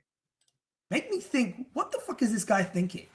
You know what? He gets to live now and he killed all those people? What how does a character go on like that? That to me is interesting. Yes. Yes, he doesn't get to live anymore because it's supposed it feeds back into that simplistic stuff. Okay, we don't this is the end of the movie. This is the end of the trilogy that we're watching. And he goes on having to live with all that. Okay, so let me ask you this. In a movie where Rey gives into the dark side and seemingly almost kills Chewbacca, and then is instantly forgiven, and then Chewbacca is alive. A movie where a C3PO it's made a big drama. They make a big drama out of 3CPO sacrificing his memories as if it's going to kill him. And then at the very end of the movie he gets all of his memories back. And then that one lady that Poe was attached to from that his home world or whatever, she gave up her one token off of that world. Basically dooming herself to living on that planet forever, despite that being her literal living nightmare. And then she just gets off the world anyway by the end. Okay, you think a movie like this, a movie that has proven itself not one, not two, but at least three occasions that they do not hold up consequences for these people. It's not a movie about consequences. Okay, because it was for another example is that they showed throughout the whole movie that they needed the Wayfinder to get to that place, to get to Exegol, and then Lando just brings in a fleet without the Wayfinder. There's no consequences in this movie. Do you really think a movie like that, a movie written like that, would pay credence, would really explore the idea of Kylo Ren living with the consequences of his actions? I don't think so. Also, it's far more poetic that he die at the end as a redemption for what he's done. And that that even if he had feelings for Rey, even if he had romantic feelings for Rey for one reason or another, or had any kind of feelings for Rey for what reason or another, I think it was poetic justice, and a fitting metaphor, very fitting, that Kylo Ren would lose all that he wanted because he took away because he took away what so many other people wanted. He killed so many lives. He ended so many people. He destroyed Luke Skywalker's temple. He helped destroy the Republic itself. And he took away so many things that people wanted that was fitting. If the price for his redemption was not only his life, but everything he would want. Now that is fitting. That is redemption. That is as good as writing you're going to get from these movies. So that was actually good. Okay, that's where I like Rise of Skywalker a little bit more. Mostly it's ironic, but sometimes some things they did fine. It wasn't 100% bad. But if you're going to bring up his redemption arc, that's why he had to die. Because not only was it redeeming for him to die, it was also poetic justice. That he sacrificed his future, everything that he wanted, maybe even a future with Rey, for the chance to be redeemed. Because he took away the future of so many other people. See, that one guy, thank you very much for the two, appreciate it. Is touching hands before marriage a sin now? I think so. I think so. In the Rayla world, I think it absolutely is. Gigi Vicky, ROTS is a story in a nutshell. Oh no, wait, there's another way. Oh no, wait, here's another. Oh no, wait, here's another way. Exactly. So many other ways. Let's see what he has to say. At least if you kept him alive, if you did the exact same movie, you kept him alive, Rey takes him to Tatooine at the end, and we do the same scene, just with Kylo Ren. We do the same binary sunset, but with Kylo Ren, with Ben. That's different. That's the implication to the audience is this is a new path. Oh no, he's going back to the it's different argument again. It's different, chat, therefore it's good. No, because this is the last movie. This is the last movie of this trilogy. There's not going to be, as far as we know, there's not going to be like a TV show or anything. So we saw Kylo Ren do all these horrible things, and he just walks off into literal sunset. That's what you want him to do. He turned good for a minute, at the last minute when he was most viable. It was almost in his I don't know, in his best interest, and almost at the drop of a hat, where he kind of flipped the switch from evil to good because it's time for him to be good now. That's what happened. That's what we saw. For 3 movies, for 3 and what, 3/4 movie, for 2 and 3/4 movies, we saw Kylo Ren do unspeakable things. And if we saw him get away with it all, he just turned good and because it would be one thing if he redeemed himself in the second movie, so we can see him pay the consequences, pay the price for his wrongdoings. This is the very end of the third movie. We're not going to get another one. Okay, this is the very end. It's not going to be a movie 4 to continue or finish off this series. No, this is the definitive end of this particular trilogy and the definitive end of the rise of the Skywalker saga. So they said. So essentially, we as the audience would see Kylo Ren do all these horrible things for 2.5 movies, for 2 and maybe 3/4 movies, and then he turns good at the last minute, pretty much saying, "I'm sorry," and then we see him just walk off into the sunset without paying a price. No, no, okay, that's not. That's why they made him die. It's probably why they thought it was a bad idea to kill him off, because they don't have the room or the time to show us a living Kylo's redemption arc. Amazing. Every word of what you just said was wrong. Oh, dear. Not good. I don't think he understands. He just basically sacrificing good writing or adequate writing, an instance of adequate writing in a horrible movie, because he wants Reylo to happen. And see, KH, thank you very much for the 5. Appreciate it. Sequel trilogy. Darth Vader wannabe edgy teen being defeated by Mary Sue. And finally redeem himself by finger sex. Finger sex redeems all, chat. Okay, you can be, if you were Hitler and you had finger sex with a good guy, he would be forgiven, apparently, according to the Reylos. And Kylo Ren, you put that in perspective, he killed multiple worlds filled with people.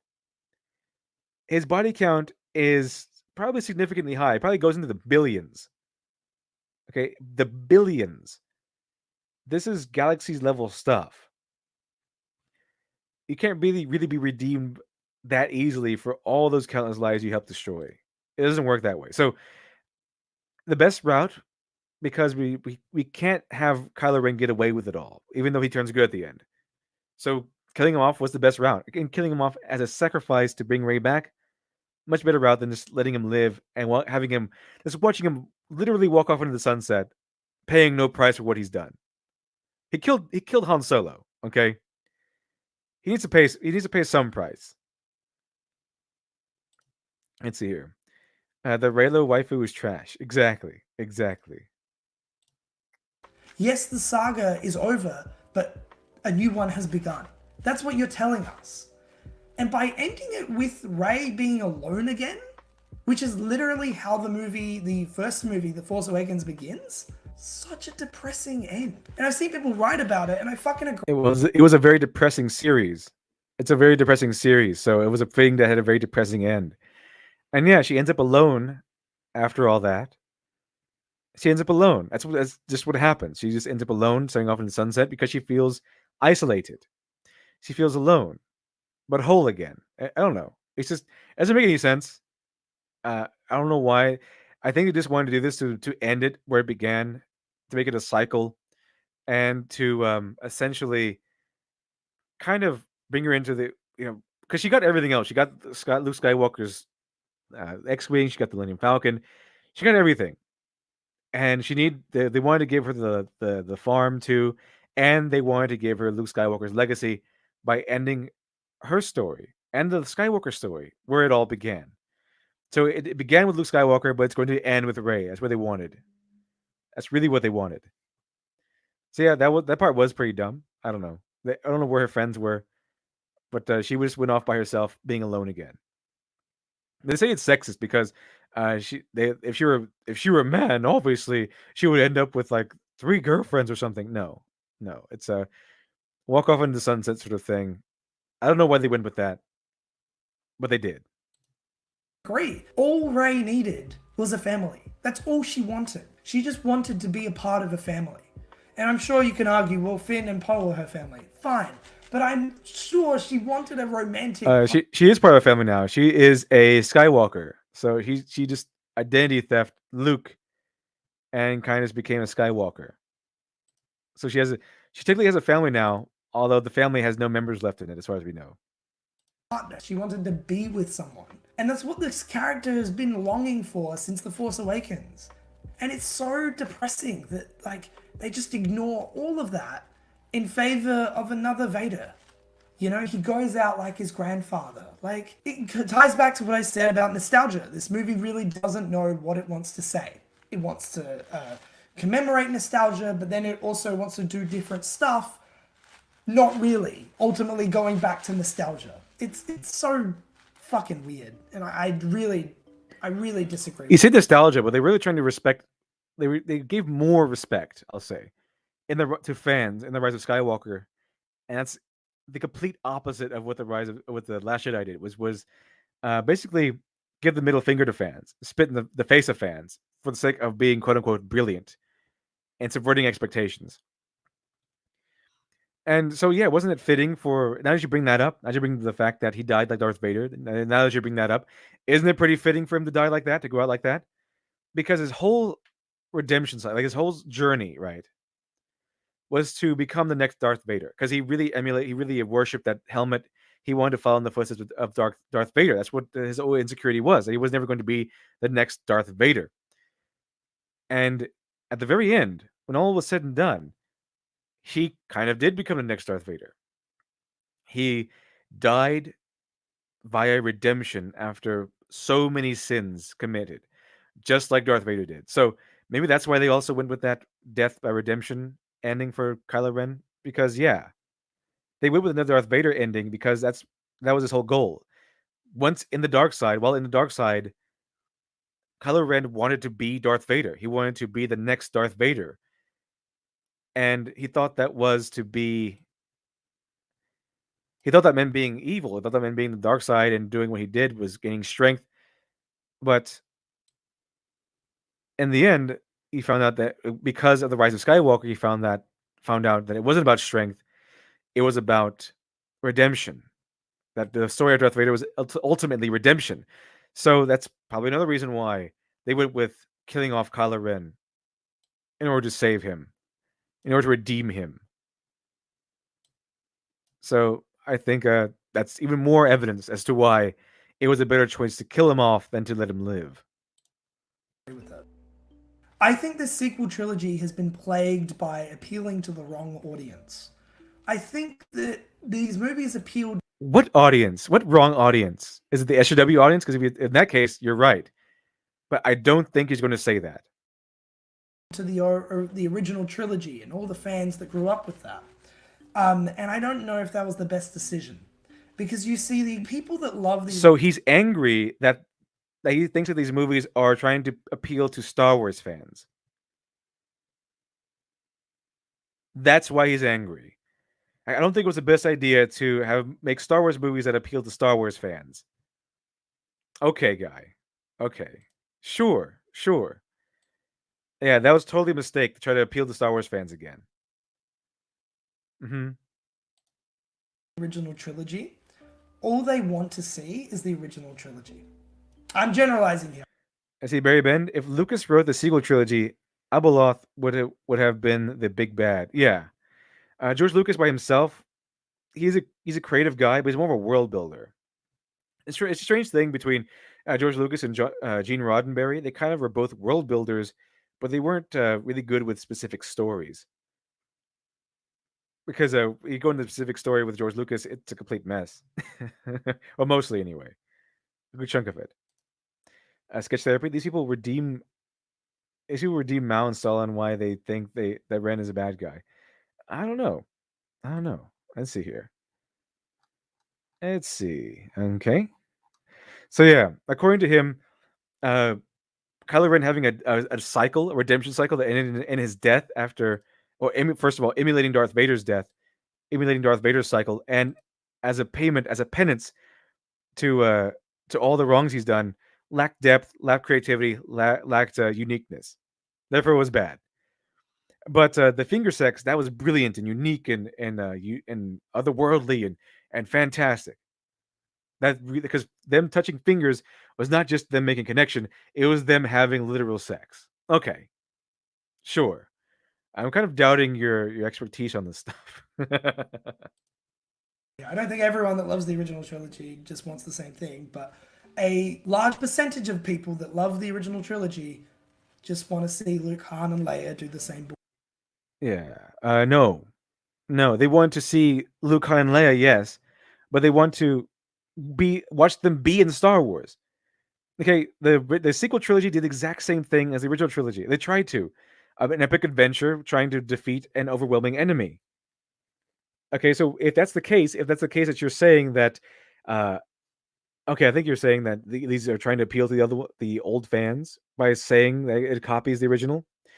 The thing is, I don't think the Star Wars fans care about it always being the same thing, because there are a lot of Star Wars products out there, a lot of Star Wars games, a lot of Star Wars television shows, a lot of Star Wars like projects altogether.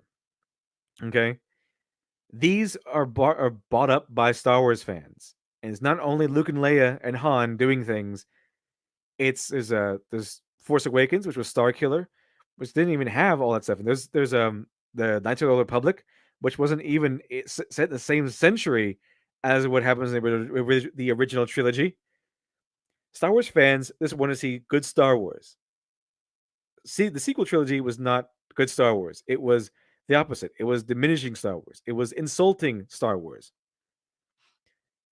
So no, I have a lot of trouble believing, okay, that the sequel trilogies weren't universally loved, because the original trilogy fans just wanted to see things over and over again. Just want to see they only wanted to see Han, Luke, and Leia fight the Empire some more. If you would have given the fans a good Star Wars story, you would have had a resounding success with the sequels. But no, he just has to brush it off. Yeah, these movies weren't bad. They were just it's these whiny fanboy toxic fans. They just want to see Han, Leia, and Luke do cool stuff and fight bad guys again. Oh, whiny babies. Yes, we did. That's what we did, especially when it's called the ending to the Skywalker saga. What's wrong with wanting to see your heroes be heroic? What's wrong with wanting to see the heroes that you grew up with, the heroes you loved for decades? What's wrong with wanting to see them having one last hurrah? What's wrong with wanting to see them fight an overwhelming bad guy again and win? What's wrong with that? Because as far as I'm concerned, nothing. It's nothing. Nothing is wrong with that. Bullshit. That was never going to happen. Like, even in George Lucas's original plans for The Force Awakens, that wasn't going to happen.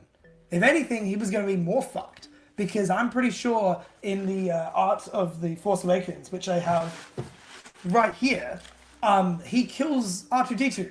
R2-D2 is fucking dead in that movie. Luke Skywalker is portrayed as the Marlon Brando's character in Apocalypse Now. He's become like an insane person set in isolation. Fucking what Rian Johnson did was like tame compared to that. There's a difference though. People didn't really care. As far as I've seen, a lot of people didn't really care about Luke Skywalker becoming like this old hermit who isolated himself, and then people didn't really care about.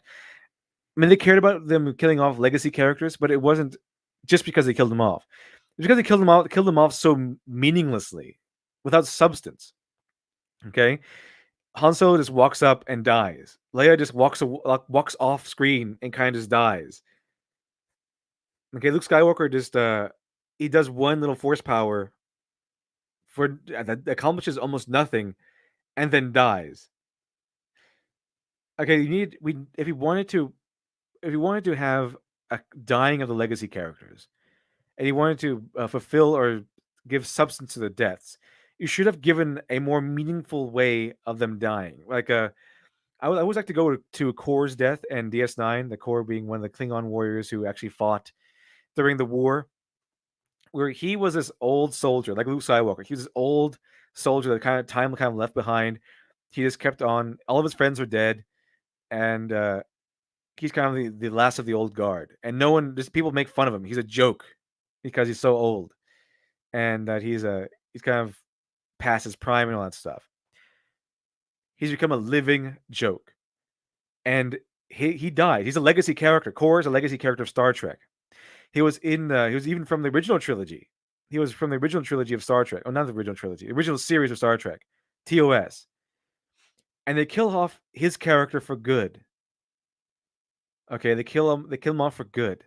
But what they do is that they give him one last hurrah. The heroes are being overtaken by a bunch of enemy ships, and there's no escape. So Kor just takes himself and a bunch of skeleton crew, one ship, and everyone else says, "Well, this is impossible. There's no way you can hold off the enemy with one ship for long enough for us to get away. There's no way."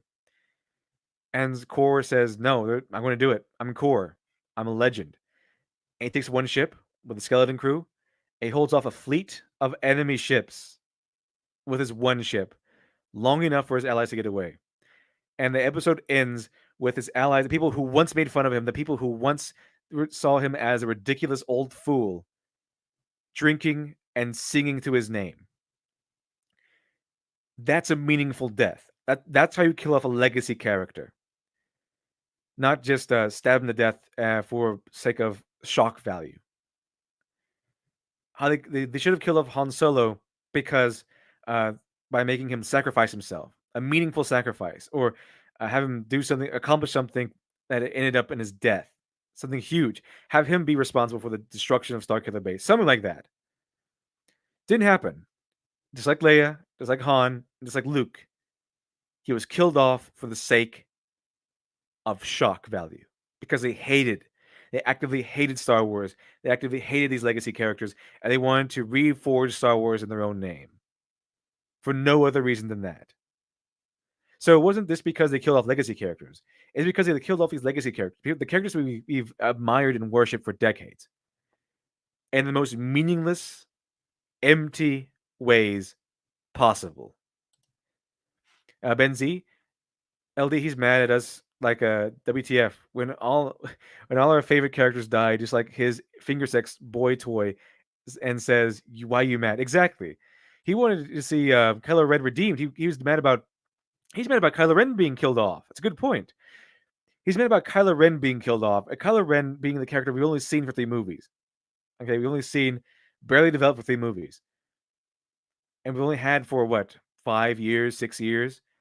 We've had Han, Luke, and Leia for decades. And we had them not just in 3 movies, but video games and books and comics. Cartoon series, maybe even, I think. A little bit. We've had these people for decades. And his anger that Kylo Ren is justified. His anger that Kylo Ren died is justified. But our anger that these legacy characters we've known for decades died for meaningless deaths is not justified. I'm not buying that. I'm not buying that your anger that Kylo Ren died is of more value than our anger that legacy characters died. Oh, dear. Yeah, I'm not. These movies were always sort of destined to fail if you appealed to those people because they were. These movies were always destined to fail if you appeal to the fans. No, they were destined to fail not because they appealed to Star Wars fans. They were destined to fail because they didn't appeal to Star Wars fans. Because those 3 movies were 3 active hate letters to the Star Wars legacy. They were insults to the fans. So no, it wasn't about these movies failed because they appeal to Star Wars fans. What a ludicrous way of thinking. I don't hate to say this, chat. I really do. But that's just stupid. That's really, really stupid. How desperate are you in your mental gymnastics that you have to say something like that? That these movies were destined to fail because they tried to appeal to Star Wars fans. They didn't appeal to Star Wars fans. They actively didn't appeal to Star Wars fans. They did the opposite. If they appealed to Star Wars fans, they would have been successful. But they didn't. They were insults to Star Wars legacy, so they weren't. They weren't successful at all. They were just travesties of cinema. Let's see here. Sketch Therapy. There is a simple fix of the power of canon. Is Disney?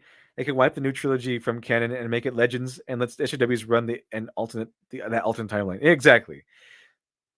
Just let SJWs have their own timeline, and let the rest of us have the adult versions. Okay, let the rest of us have the Star Wars written by mature adults, and not the mentally ill, like a high school, the people with a high school mentality run Star Wars. Just have their own little Star Wars bubble.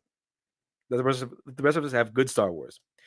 Dracios V, controversial opinion time. If you want to write a good legacy character, look at Creed. Look at how much the MC learns from Rocky. They don't shit all over the Rocky legacy. Meanwhile, in Star Wars, exactly. I wasn't really a fan of Creed. What they did do is they gave all the detriment, and then they give all the respect.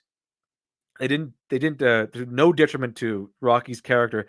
They gave all the respect to his character. I think it's because it was run by it was head up by Sylvester Stallone, who loved the character, who loves the character. He would not let that die. The problem here is that the creators of Star Wars, the people who love the characters, are no longer in control.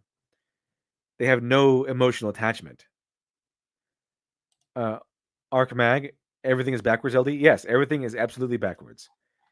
They have backwards mentality. So his argument is seriously the sequel trilogy failed because it appealed to Star Wars fans. If the sequel trilogy truly appealed to Star Wars fans and it was a quality product, it would have succeeded. It would have been monumentous in its success, but it wasn't. So it wasn't. Ever going to be happy. They don't like the prequels, they don't like the Clone Wars, they don't like this, they don't like that. You know, they just don't like shit that is different. This movie just feels like a course correction. Yeah, while the prequels were lambasted, there are people who like the original trilogy who like the prequels. Okay, some people found them watchable, some people found them likable or masterpieces. You're wrong there. You're absolutely wrong. His argument is still saying you can't appeal to these quote unquote toxic fans. And toxic fans, might I remind you, chat, so far has been, in his definition, fans of Star Wars who dislike the sequels.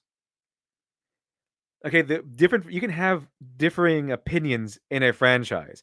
You can have people who love Star Wars who love the original trilogy, but hate maybe the Clone Wars, or love the original trilogy who hate the prequels and the Clone Wars. You're not obligated by anything to be a fan and still like everything. Okay, you're a fan because you love the franchise. You're not a fan because you love everything about the franchise.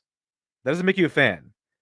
Okay, being a fan means you love the heart and soul of the franchise. You love the ideas the franchise pushes forth, like the elements and, yes, the themes. You like everything about you like the heart and soul of the franchise, but you aren't required to like everything the franchise produces, because that would be ridiculous. So, Amazing. Every word of what you just said was wrong. there you have it, chat. There you have it. He is absolutely wrong on this, 100%. This is backwards thinking, absolutely backwards thinking. And it's so weird to me that instead of correcting it to be, let's appeal to the fans that love The Last Jedi, let's make it more. Let's appeal to the fans who love The Last Jedi. The fans who love The Last Jedi are the people who are Reylos, and the people who actively hate Star Wars, and people who actively hate the fans of Star Wars. They love The Last Jedi because it makes them feel smart.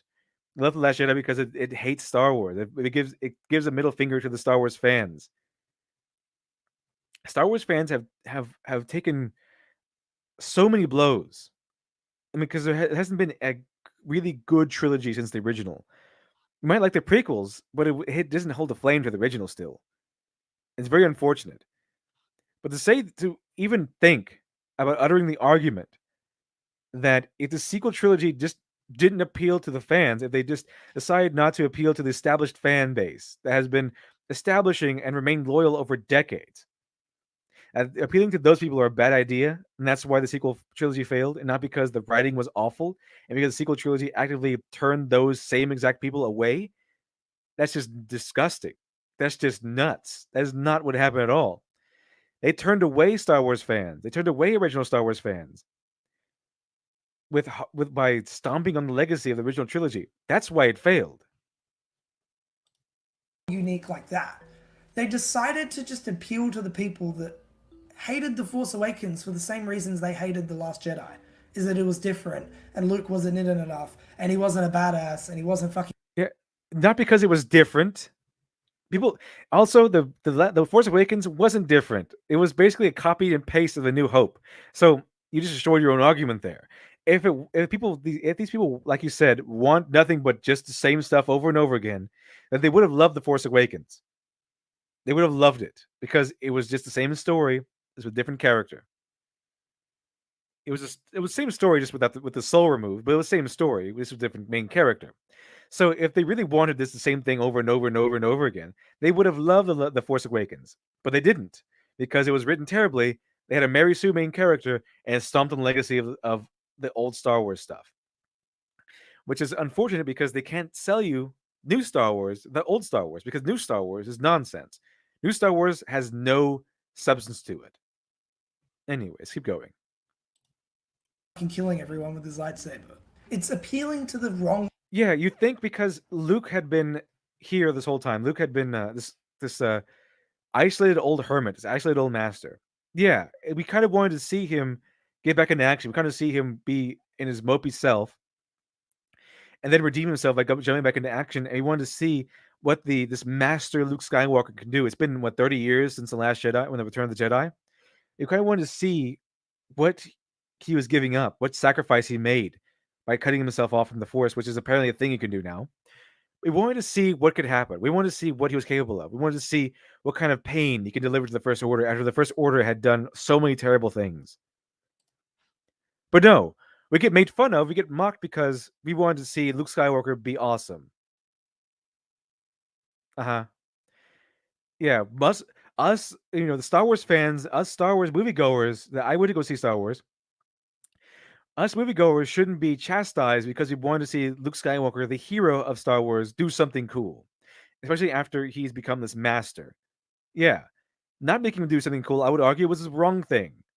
And I don't mean just project himself over the universe. I mean actually deliver a physical confrontation to the First Order, just devastate them with his Force powers. I wanted to see that, and that was the right thing to do. That's what I would argue. I would argue that narratively speaking, metaphorically speaking, and according to the legacy of Star Wars, having Luke Skywalker deliver this mighty blow using his Force powers and his awesome techniques and lightsaber skills would have been the perfect thing to do. audience. It's appealing to an audience that ultimately we're never going to be happy with it anyway. And J.J. Abrams, Kathleen Kennedy, fucking No, they're appealing to an audience who would have been happy had it respected the Star Wars legacy and been written well. Bob Iger, whoever it is. They knew this since 2015. So why would you course correct it now? What was your reaction to the end of the movie? But don't use words, okay? Ready? How does it end? 3, 2, 1. So very quickly, this is Yeah, I feel the same way about the entire trilogy, though. Like, what was this? This is seriously what you gave us? What are you doing, Disney? What are you doing? Yeah, that's exactly how I felt. sort of a different angle, different to the rest of the video, basically because I forgot to record this bit. The character of Rose Tico in this film is done horribly. She's basically sidelined Yeah, you mean the Rise of Skywalker? She's done perfectly because she was sidelined. in favor of a new character that I don't even remember. You don't remember her because she's brand new. They have a bad habit of doing this. The sequel trilogy is a bad habit of doing this, including brand new characters, brand new main characters out of nowhere, and expecting us to feel the same way as we feel about, for example, Finn. Hey, you're supposed to, if it's a trilogy, okay, introduce all your main characters in movie 1. You don't get to easily move in a second main character, an additional main character in like movie 2 or 3, and have us feel as emotionally attached as we do with the main characters you introduce in movie 1. This is bad writing on their part. Why add in new characters when it's about to be over, or it's in the middle of things?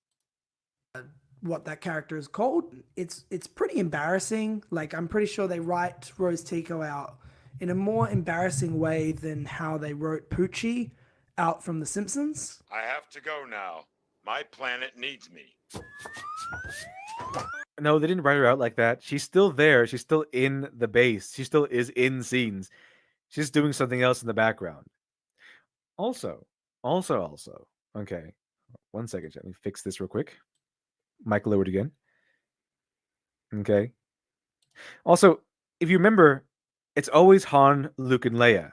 You know why? Even though Lando Calrissian more or less became a main character after he was introduced in The Empire Strikes Back, it's always Han, Luke, and Leia because those are the main characters. Lando Calrissian just came in movie 2, but the main characters of Star Wars have sunk into the mythos and the zeitgeist as the main character of Star Wars, were Han, Luke, and Leia. Lando was kind of like a side character, kind of an extra add-on. It's an extra add-on that came up too late because it's added in the second movie and not the first one.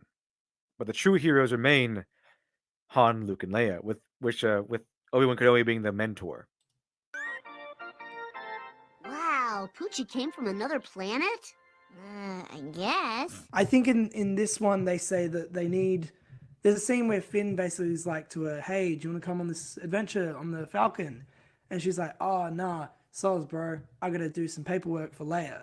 And it's like, like 5 seconds before, Leia said, "This is like the most important fight ever. Like if we don't do this fight, everything we've done is for nothing." And it's like, wouldn't you want someone who helped significantly on Crate working on this mission? Like, and what fucking paperwork are you doing? We don't know anything about the politics in the sequel universe. So what paperwork are you doing? Do you need paper? Okay, so wasn't, according to The Last Jedi, wasn't it all about Crate? Like everyone who survived Crate, that's what's left of the Resistance. I don't know. Maybe I got that one wrong, but I'm pretty sure that if they have someone on the job, they were probably from Crate. Paperwork to go to war. How do you know she's doing paperwork? She's a general, apparently. They're all generals. At least Rose Tico is actually doing general stuff. She is seemingly back there doing formulating strategy, doing all the things a higher up is supposed to be doing. As opposed to Finn and Poe, who are apparently generals themselves, but aren't acting like generals. I don't know how they got the general slot in the first place, but at least Rose Tico is back there doing, being in the strategic role, or being back there doing things at the base. Also, Rose Tico is terrible, so I'm happy they kind of sidelined her. She was added in the second movie. We don't need her. She's not a main character anymore. She was introduced too late to be a main character status. Okay? Regardless of how you feel about the sequels, the truth remains that Poe, Finn, and Rey are the main characters. We're not really Poe, because Poe wasn't really in the first movie. He was kind of in the beginning of the first movie, and then kind of at the end, just in time to go on the final assault. So if you really want to be harsh about it, if you really want to get to the nitty gritty, the true main characters of this series are Rey and Finn. Those are the true main characters. I kind of consider Poe kind of a sideline character too, because the main characters of the series, of the sequel trilogy, are Rey and Finn. Mainly because Poe was kind of left out of the first movie, mostly. And it was Rey and Finn who ran to the adventure mostly together. Like, I'm so confused by this, and it's such a stupid, course correction to appeal to big dumb fanboys. Yeah, Chad. Let me go ahead and rewind it. You need to hear this again. We need to hear this again. Confused by this, and it's such a stupid course correction to appeal to big dumb fanboys. Yeah, them trying to listen to the audience and trying to appeal to the actual audience who are paying, who want to go see this movie. That's just appealing to big dumb fanboys, because you can't appeal to fanboys, Chat. Fanboys, they're useless. They don't give you any money. And fanboys don't give you to success anyway. In no way do they give you success. What you really want to appeal to are the people who won't pay you for your product and who will complain about everything. Those are the people you want to appeal to, Chat. The people who don't like Star Wars. If only the sequel trilogy appealed more to people who don't like Star Wars, and just like the people who made Star Wars, who made the sequel trilogy, don't like Star Wars. If only the sequels appealed to the people who hate Star Wars, they would have been successful. But no, they decided to go ahead and appeal to big dumb fanboys. Oh man. Okay. Now I don't feel as guilty about calling your train of thought earlier stupid. I mean, come on. Come on. Okay, your train of thought was stupid, but now I don't feel bad about it anymore. KH, thank you very much for the 2. Appreciate it. Virgin hairstyle versus the real intelligent Chad. Us. Yeah, yeah. I mean, he's going through so many hoops trying to try to substantiate his stance and his claims. And one of those things is calling us big dumb big dumb big dumb fanboys because we hated a terrible character. We hated Rose Tico for being a terrible character and helping to ruin Star Wars. And we hate the sequel trilogy that actively hates Star Wars and stomps on legacy of Star Wars itself. I see Insult to the Human Race. Thank you very much. Appreciate it. Save this clip. Play it at any time accuses us of being petty or attacking people who like. That's a good idea. I think I will. After this, I'll download it. Now I'll cut out this clip. And he's like around 14 minutes and 10 seconds. I think I'll add this to my roster. I think I'll add this to my roster. You know, like this one. Oh, dear. Or this. Amazing. Every word of what you just said was wrong. Yeah, I think I'll add this one to my roster, chat. It's too gold not to. This is, you know what? Let's hear it again. Let's hear it one more time, chat. One more time. Let me go ahead and rewind it a little bit. I'm so confused by this, and it's such a stupid, course correction to appeal to big dumb fanboys that just like are the worst of the internet. Also thought. Yeah, people who love Star Wars, people who actually paid for Star Wars, who were emotionally invested in Star Wars, who absolutely love the franchise and hates the fact that the franchise is being ruined by these weirdos in Disney. Yeah, those are the people who are the worst of the internet, chat. Those are the worst of the internet. According to this guy, Mr. Raylo here. Finn had no character in this movie. Like, it's obvious that he's force sensitive, which is dope and really cool. Wish they did more with that. But there's a bit where that part we can agree on. Finn should have been the main character of the sequel trilogy. Okay, Finn should totally have been the main character. He had such a better arc, a potential arc. They didn't give him the arc he deserved, but he had a very intriguing potential arc. He represents something we've never seen before. A stormtrooper who kind of broke away from his empire, broke away from his collective. So, Finn was so much better than Rey. Finn was in such a better place to be the main character than Rey was. But they decided not to do that.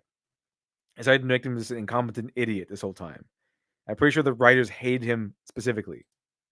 See, Barry Bend, all I keep hearing is poop people with poop opinions. Yeah, that's what I keep saying. That's basically, this is poop people with poop opinions. The video. He meets a new character who's sort of like the new Rose Tico. She replaces Rose Tico, and she was a former stormtrooper. And so the implication to me was, well, I mean, would you utter a phrase so dumb like "we won't win by"? That's how we're going to win, not by fighting what we hate, but by protecting what we love. Once you utter a line that dumb, there's no coming back. You're kind of just it's kind of like how Sawwell farted on international TV or national TV. There's no coming back from that. Or that one guy went "Bia" in the middle of his rally. This is something you can't come back from. Okay, and uttering a line that dumb is kind of a death nail in a character. You can't do that. So that's why Rose Tico is gone. That, oh shit, this is gonna be really important to the movie. Like, they're gonna basically try rally the stormtroopers to fight with them because they're both stormtroopers. The character tells Finn, nope, they forget that stormtroopers. They always bring up the fact that stormtroopers are like child soldiers and brainwashed, and then they just conveniently forget it when it's time to go on the attack. Just kill them all like it's nothing. And that's where a missed opportunity with Finn. You would think they would bring in like this complexity with stormtroopers, especially these particular stormtroopers who were just kids that were kidnapped and brainwashed. But they don't. They're just bad guys again. A story about how her battalion put all their weapons down and just like didn't listen to the Emperor. And in the end, like, that doesn't happen. They just fucking destroy all the stormtroopers. They shoot. Ben Z, LD Finn was the only one who could have actually been a real character because Ree was born to be married to. Exactly. Finn had flaws. He had mistakes. He had uncertainties. He got beaten up. He failed. He grew as a character over time. Finn had so many things, so many qualities to him that could have made things great. He could have been a very fitting main character, especially if he was force sensitive. What they didn't go that way. They decided to go with someone who is perfect at everything they do, who's someone who is overpowered. Finn had to earn every single thing he had to go through. He lost, he got beaten, he almost died in the first movie. Wasn't looking too good for him. Wasn't looking too good for him at all. Shoot them all, and they don't ask morally like, hey, does some of these stormtroopers not want to fight either? Like us, they just fucking belt them. So yeah, that's pretty fucking dumb. I'm not gonna lie, pretty dumb. I should have just let them kill him off in that first one. Really, I didn't know what I was getting myself into. I don't know. I'm torn. Exactly. That's exactly on point. They should have really gone into they set up for an exploration into stormtroopers, and they bring it up multiple times throughout the course of the series, of the trilogy, and then just kind of forget when it's convenient, making it horrible what they're doing. Because now all you can instead of thinking of all these guys are bad guys, these are the guys who conscripted and they're just soldiers of the Empire, like you had in the original trilogy. Now all you can think of, they're killing child soldiers, and they make them all sympathetic. It's not really good when you want to show your heroes mowing them down like they're nothing and have no remorse and no regrets. I see John Bishop. Imagine if they skipped the McMuffin plot line. You watched EFAB, didn't you? You remember the McMuffin and plot line, and actually made a plan and tried to convert the troopers using their brainwashing against them. Yeah, exactly. What if they had that as a plot line? That would have been actually interesting, but they didn't. They didn't because that would take work. So of course it didn't. On this movie, I feel like Kylo Ren. I'm torn between the light and dark side. I want to know the truth, and I think the simple truth is that I'm never really gonna know. I'm just gonna always watch this movie and try understand it and try get it and try see, was I wrong or was the movie wrong, or is it a bit of both? I'm not decided. It's both. You're both wrong.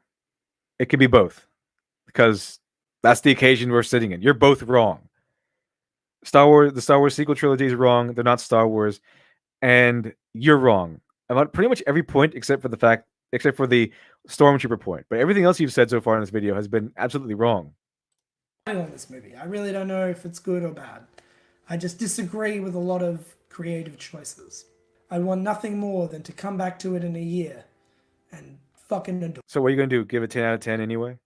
It. I really do hope that I come back to this movie this day in 1 year, and I love it. Well, it's kind of like an abused housewife mentality. Oh, he's not. Yeah, he punches me, he knocked out all my teeth, but he's a good guy. I just remember all the good stuff about him. Stop it! Like, this is an abusive relationship you have with Disney Star Wars. Just stop it. Okay, it's not good.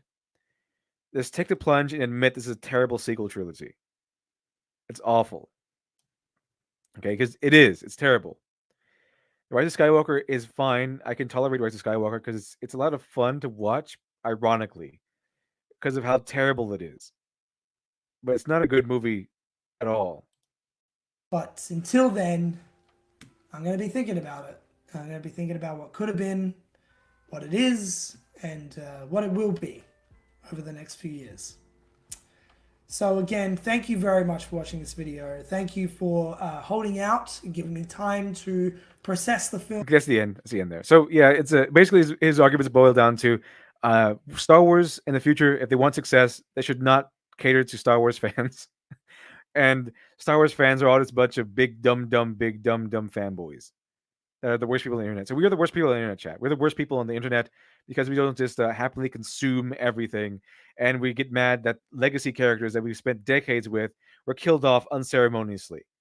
While his anger is justified with Kylo Ren's death for some reason, because ours is not for some reason. I don't know. Let's see. Well, I think this sums up my my feelings about this video. Amazing. Every word of what you just said was wrong. Yeah, that sums up my feelings about his video. He's basically wrong about everything. Trying to diminish the original trilogy, trying to diminish the original fans, and trying to uphold the sacred chalice of Raylo. The sacred chalice of Raylo. But I think that's where we're going to stop, chat. That's where we're going to stop for today. Thank you very much for joining me. If you have any videos that you want me to cover, if you want to see a video covered on here, then just let me know on Twitter or let me know on YouTube or maybe in the chat one of these mornings. Just let me know of a video you'd like me to cover or go over or take a look at, and we'll take a look for it together. We'll take a look at it together. I usually don't watch these videos before I take a look at them, so make sure it's good and make sure it's you think it's I mean, I'll take a look at it if you I don't know, maybe I won't. I don't know. Either way, if you find a video out there that you would like me to cover on the morning stream, then just send it my way somehow, and I'll take a look at it, and I'll probably end up covering it. It'll be fantastic. I think it'll be fantastic. Also, yes, Tyler Preston, do not harass this person because of his opinions. Absolutely. We just went over this for fun. I went over this just to go over arguments and check out how things are going along. But no, don't go over there and downvote his video or anything like that. There should be no animosity or hostility or maliciousness going on. Just let's leave him be. It's fine. I don't care. There's another person out there. Anyway, thank you very much for joining me. And if you have any videos that you are interested in me covering on the morning stream, I'll take a look at it. And other than that, I'll see you all next time.